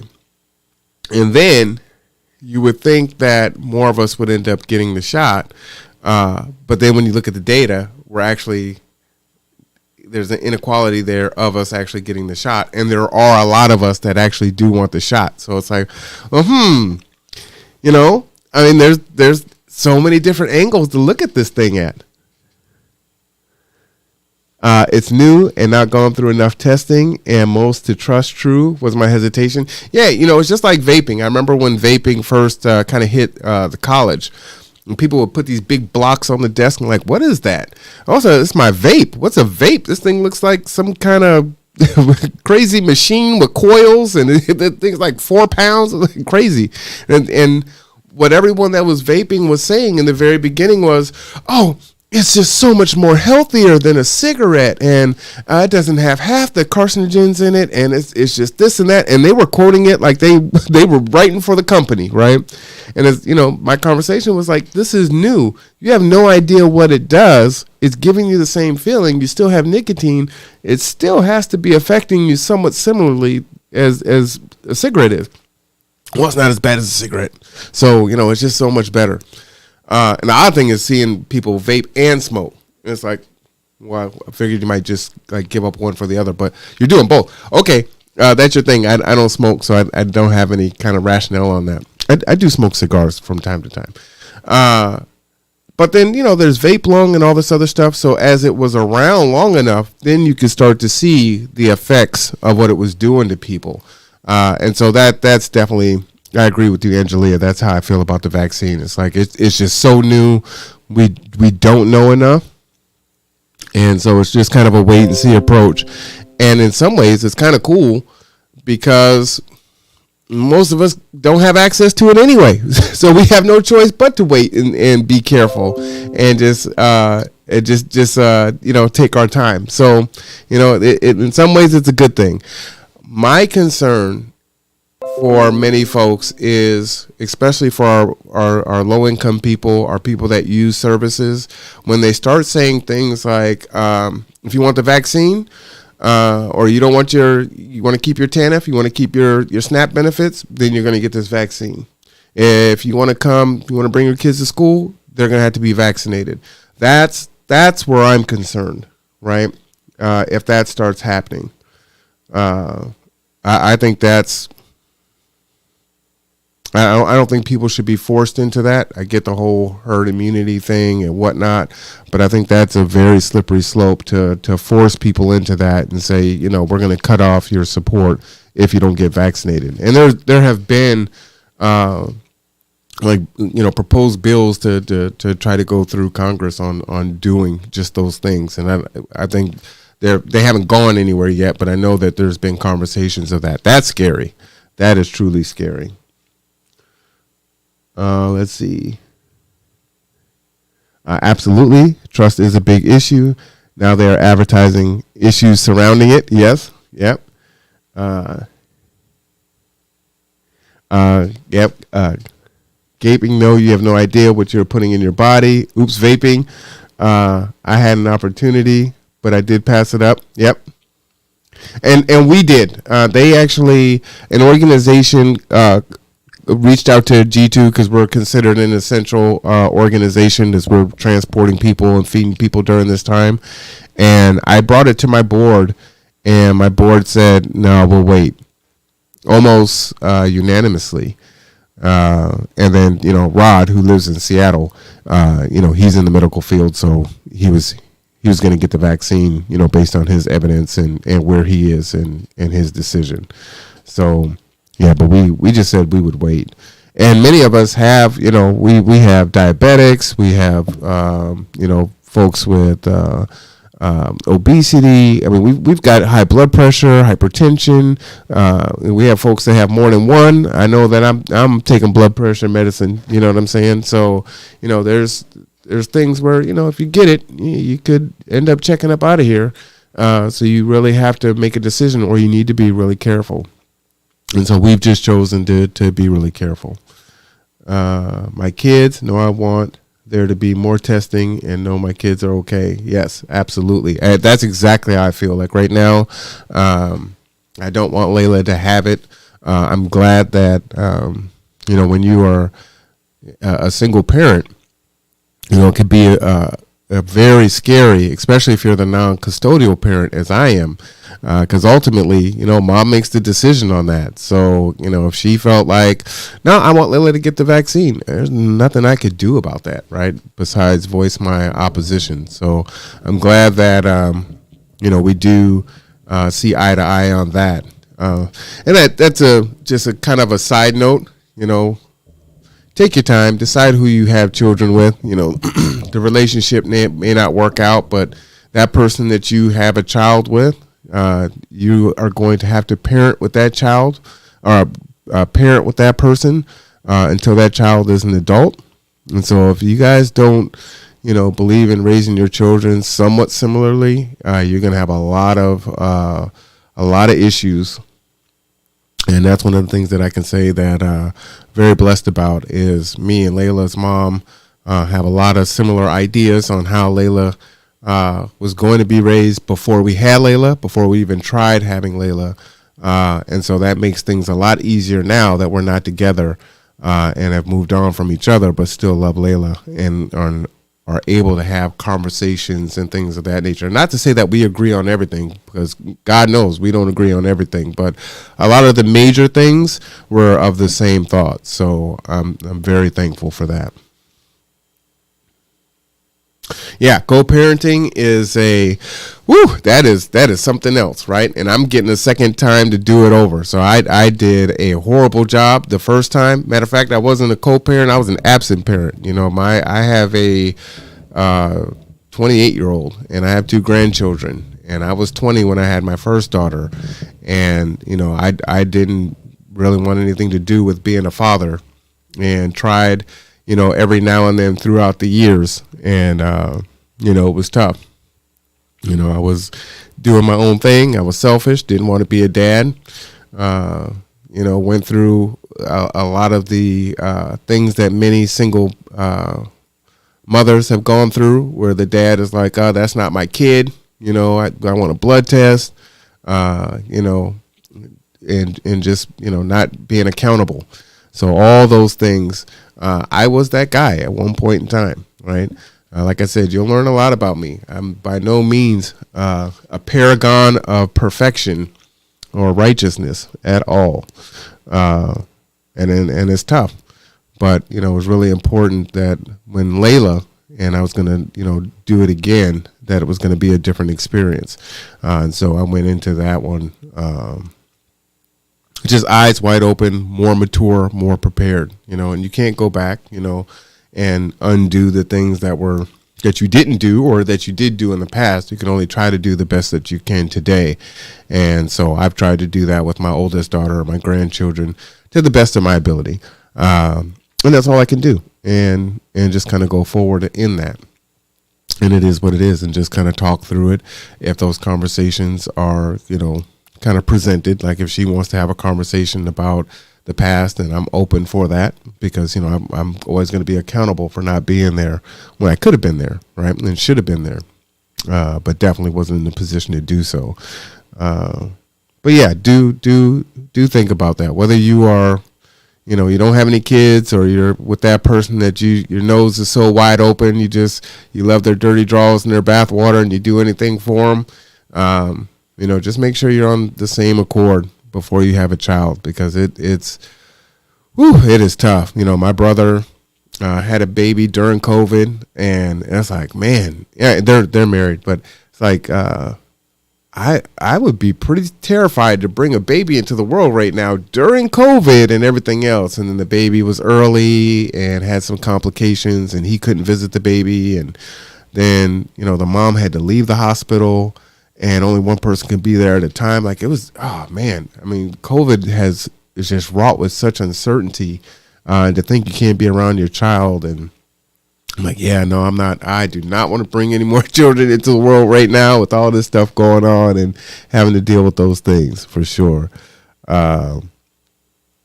And your lesson is now a blessing. Yes, it is a blessing. And, again, I think it's important that we share these stories, because a lot of times people will tell me, well, Mr. Cameron, it's the same thing I did to my dad. Well, Mr. Cameron, you don't understand, because you didn't have to go through that stuff. And so if you don't share those things with them, all they see is the polish, right? They see, the more finished product, and, they don't see that, you were flawed, that you were weak, that you made mistakes, that you acted out of anger, out of fear, out of anxiety, out of being a bonehead in a lot of different ways. And they need to see that, and they need to hear that, because you don't turn into this overnight. And when I talk to folks that knew me back in the 90s or back in the late 80s, they're like, I don't even know who you are. I have no idea who you are. How are you? And it's funny, and we'll have those conversations like all the time. Like, they just can't get over who I am today compared to who I was in the past. But I think those stories are for others, right? It's your testimony for others to learn from and to see that there is a pathway forward. And I couldn't tell you that I would be or doing any of the things that I'm doing today, and doing it by choice and not by being forced into it. So I think those stories are tremendously important. And Cynthia says, yes, that is why I tell my truth. My story is his glory. Yep. Amen to that. you know. And you know what's interesting too is you might be surprised to know that you know, my dad is a Baptist minister. I grew up at Mount Zion, Seattle. So with I can't remember, Pastor McKinney. He marched with King, and it's like one of the biggest black churches in the Western Washington. It may be one of the biggest black churches in Washington State, actually.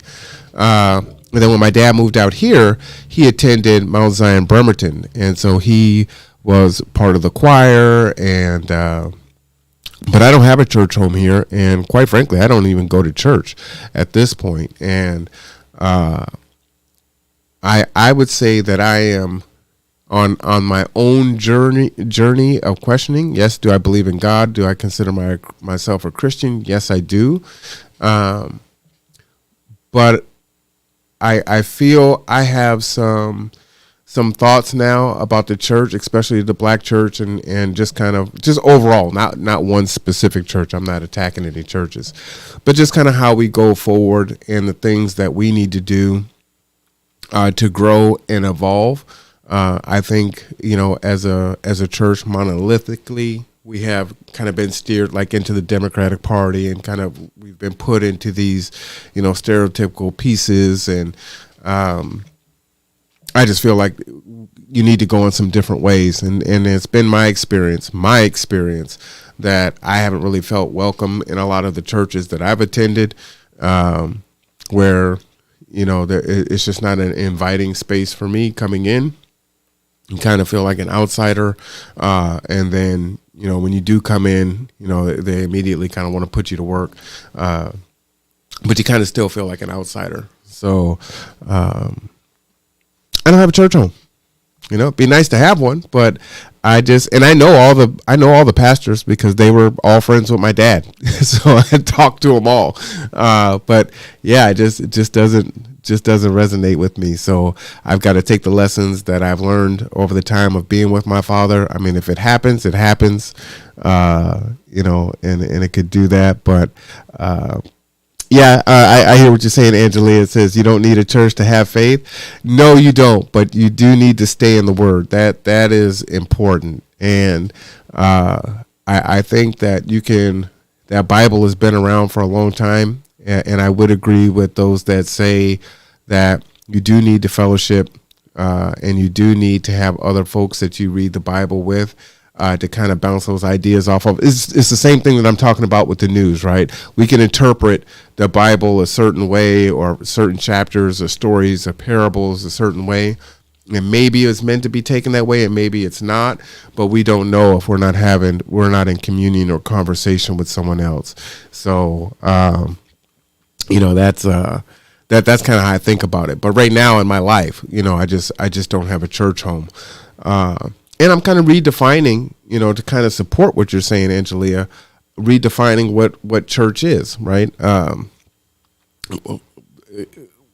In the space of trying not to sound blasphemy and not being a blasphemer, blaspheme. That's what my dad would say. You know, I would say G2 somewhat operates as a church for some people, right? And that may be my church, right? That's the place where I fellowship. And no, we're not sitting there reading First Genesis, you know, chapter 2, but we're doing and living the word that's inside.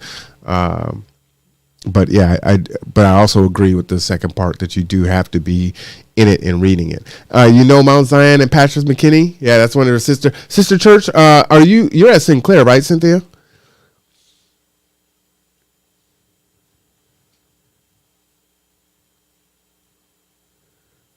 I believe COVID has shown us when the building is taken away, the church has to stand up. We are the church people. Yeah, I definitely agree with that.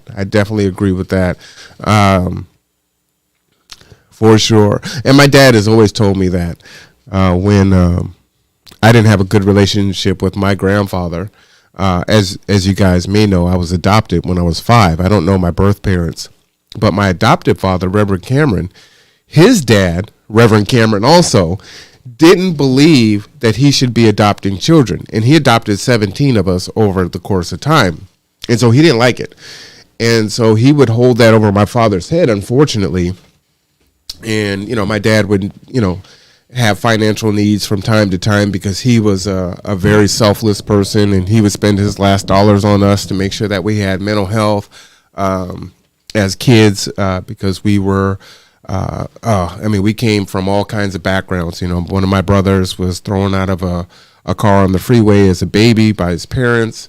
Others of us have had drugs and alcohol, fetal alcohol syndrome and things of that nature. Some of us adopted were not babies. He didn't believe in adopting babies, so he didn't want to change diapers, so he had to be somewhat old. The oldest person he ever adopted was 10 years younger than him. So you can imagine a 28-year-old or a 27-year-old, with a 17-year-old. Like you're barely an adult yourself, and you've got this 17-year-old kid. But that was my dad. But that was my grandfather didn't agree with it, and so things happened here, and my dad decided he wanted to go back to the East Coast and teach in the inner city. And so when I married my wife, then we decided to buy the house that he was living in for him. And so we bought the house, this big 5-bedroom, three bath house, because there were so many kids. And he just said, son, I appreciate that. I didn't ask you to do that. I appreciate it, but the house is just a dwelling. It's just a building. My home is wherever I am. And I literally got in a U-Haul truck with him, drove to the East Coast, and he had patio furniture for his office, for his living room furniture for, 6 months, a year, however long it was. And he was on his mission, and it didn't matter. And so here I was trying to save the quote unquote family home for him. And that wasn't how he defined home. So I learned so much from him through so many different lessons that I just couldn't see at that time. Yeah, Sinclair's your church. Yeah, I thought it was. I remember you talking a little about that at your brother's memorial service. Yeah. Just so many lessons that you don't think won't be lessons, or you just glaze over it at the time, and then it kind of comes flooding back later, and you see the relevance in it. And so, yeah, I'm thankful for all of the experiences and the lessons that I've learned, and I'm glad that I was at least paying attention enough to be able to pull on those things now and have those things have meaning. It's one of the reasons why I was able to start G2 out of my home. As you guys know, our third birthday was on February 8th, so we just turned 3. And I started in my living room. And so Rob and Stephanie and everyone else helped me gut my living room and dining room, put my dining room table down in Shaylin's basement and put my couch and the treadmill in my bedroom and turn this thing into a computer lab. And, that's what it was. That's how G2 started. And it really was, this is what's needed. This is what's important. And we're not waiting for the perfect conditions. We're not waiting to have enough money, to have, the buy-in from the community, the resources, the staff. We're not waiting on that. There are people that need help now. We want to do this. Not saying that we're, I don't believe in, let go of the wheel. All right, Lord, take the wheel. You gotta try to plan and execute, but we go by faith, but by faith of putting in the work and having a plan and going forward. But we didn't want to wait. So, and that's why you hear me say all the time that I'm building the plane while we're flying it, because people need us now. Yep, Shaylin from Goodwill. She is one of our board members. Yep. Shaylin, and I've known Shaylin since, she says it was from elementary school. So I guess maybe it has been from elementary school. I probably met her at Broadview Thompson, probably in the 4th, 5th, or 6th grade. And then we just kind of kept going to the same schools until I stopped going to school. And so to reconnect back over here in Bremerton all those years later, and then her sitting on my board is pretty crazy. So, I think that's another thing that is a cautionary tale is whatever you can do, if you need to walk away from someone, walk away, but try not to burn bridges, because you never know when you're going to have to go back over that bridge. And oftentimes, people say, oh, you need me before I need you. And that might actually be true. So, try not to burn your bridges. It makes life a lot easier. The world is small. It seems so large. But most of us never really go too far out from where we're at, and people were going to come back into our lives in some way or form, fashion, or another. And they kind of remember who you were then.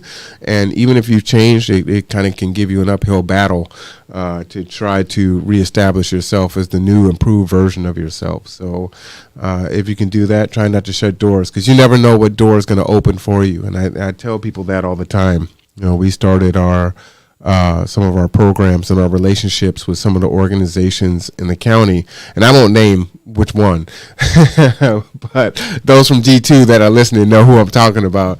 But we didn't want to work with this particular agency at all, and it was just a thing out of necessity of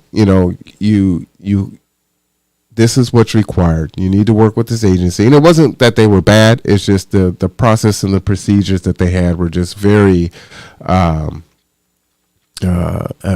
shouldn't be so flippant with the word oppressive, but it felt oppressive in the way that we had to adhere to their policies and procedures. And so it just kind of made it to where it's like, you know what, it's just not worth working with you.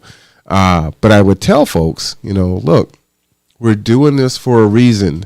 There are other things coming. These guys are gatekeepers, and you've got to learn how to navigate and work with folks that you don't typically want to work with, whatever that reason may be. And so we've done that, and things have come to fruition that we have seen manifest because we kept that relationship and we didn't dissolve it. We didn't burn down that bridge. So that's a piece of advice that I think that would be very helpful for people to take on. And I know that it's difficult to hear that, especially when people are acting crazy and wild. And the best thing you can do is just kind of separate yourself from that, understand that they're going through their own pain, and it really isn't even about you. It really isn't. Oh my God, awesome. I love her. She helped me when I went through Goodwill training to get back out there. Yeah, Shaylin is awesome. Yep, she is. She's been a board member from the very start. I tell my children the same. Do not burn bridges and never bite the hand that feeds you. Yep, very true. Yeah, for sure. Well, like I said, I think, Cynthia, I think you are going to interview, right? I think you did reach out to me and say that you were. Angela, I can't remember if you said that you were or not. I think you said you might be thinking about it. But if that is true and we haven't scheduled a time, like I said, once I get off, I'm going to grab something to eat, and I'll jump back on the computer and start setting the appointments up. It'll be just like this format, except for it'll be a Zoom. So hopefully you're not fearful of being on the camera. And, my phone is actually connected to my, what is this thing called? My video processor, or whatever this thing is called. It's all fancy and crazy, trying to figure out how to do all this stuff. But everything comes through clear, and you'll be on your phone camera or your computer camera or whatnot. And we'll probably, set it up like 10 minutes earlier, make sure we work out all the bugs, answer the questions. Hopefully you'll have some, things you might want to share, some nuggets of wisdom that you want to impart on other people, or even a corny joke. So like for Christmas, Layla got me 100 amazing corny jokes. So every night when I talk to her, I read one of these jokes, and so we laugh, and they're just so corny. And she already thinks Dad's corny anyway, so it's just a great way to connect. Whatever it is, right? You don't have to. It doesn't have to be serious. It can be something that's fun. I think that's good too. People need to know that people that don't agree with you have humor and are people, right? So yeah, those questions are there. If you need to alter some of those questions because you believe, like I have some folks that are like, I'm a white person, and I don't think it's probably a very safe space for me to weigh in on what Black history means to me. So at first they were like, no, I don't want to do it. And so what I said back to them was this. I said, look, one, Black history is American history. So you actually do have a thought on it. You are an American, right? So if we keep dividing ourselves that way, on both sides, right? If white people feel like they can't speak on what Black history means to them. And then if Black people are like, you can't speak on Black history, then how do we ever move forward, right? I mean, we just stay entrenched. So again, one of the arguments is Black history is American history. So if it's American history, we all Americans should be able to talk about it. True. I mean, it seems simple to me. Maybe I'm off on that.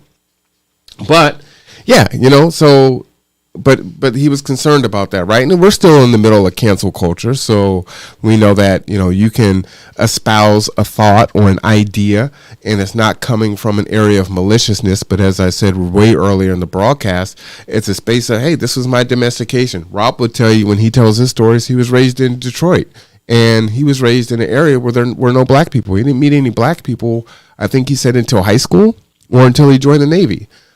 Well, what do you want from him? You know what I'm saying? I mean, his experience is going to be his experience, right?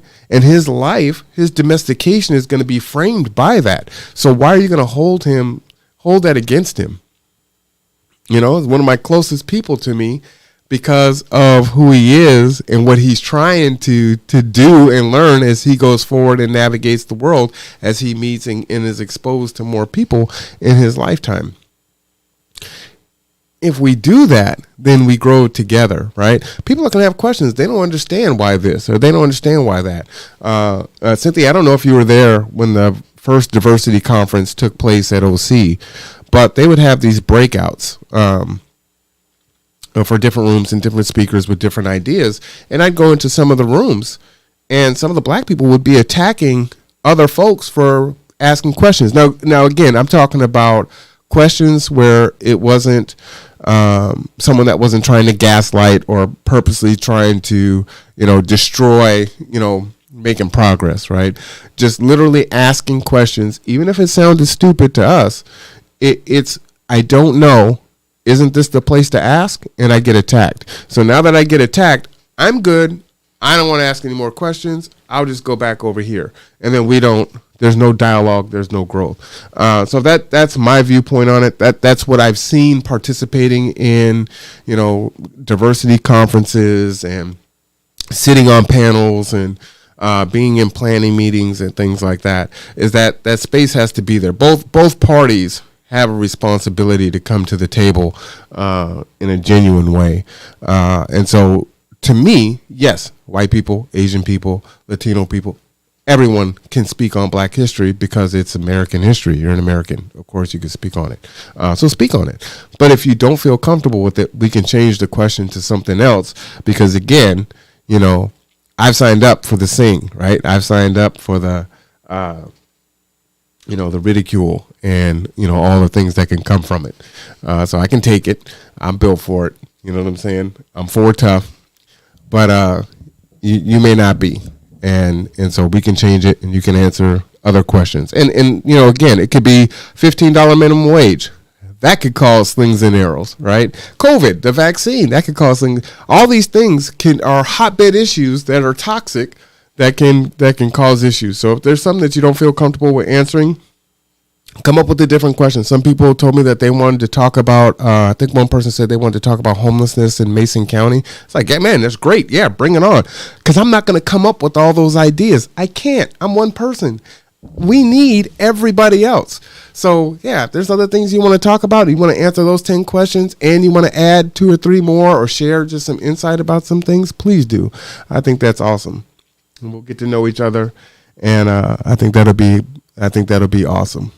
Okay, so with that, I am going to go ahead and call it for the day. I am so thankful that you spent this how long has it been? 2 hours. Man, no one ever told me that I couldn't talk. I had a guy who did not like Black people when I first met him. I asked him why and what happened. Our dialogue and my treatment of him caused his heart to change. He had bad experiences growing up. Yeah, absolutely. I think that's really it in a nutshell. And like I was saying before, we got the people that are already in our corner. We have the people that are at the far right extreme that aren't going to change. And we have the people in the middle who we can actually appeal to and change. And that's who we're talking to. But You know, when you think about, you know, treat people like you want to be treated. I don't know. Is that accurate? It might be, depending on how you want to be treated. There's always a counter, right? You could say treat people how they want to be treated. That might be more effective. Because if I go in the grocery store and I'm trying to check out, I don't need you to talk to me for 10 minutes. I want to get in and get out, right? But that person in front that wants to chat it up and do all that may want that. So if you treated everyone the same, then that person actually wouldn't appreciate that. So, like I said, different perspectives for everything. Anyhow, thank you for joining Marwan Cameron and the Conduit. I will see you next time. First interviews are Thursday. I will push it out there. It will broadcast both on Facebook and YouTube, but we are going to shift to YouTube as much as possible because ultimately everything that I do is to serve the nonprofit, and it's the only way that we will be able to monetize it. Facebook doesn't really have those opportunities the way that YouTube does, so we are going to try to migrate people there. So as you create your schedule for the interviews, please tell your friends to join us on YouTube, to subscribe, like, and share, and let's grow together. All right, everyone. Have a good night.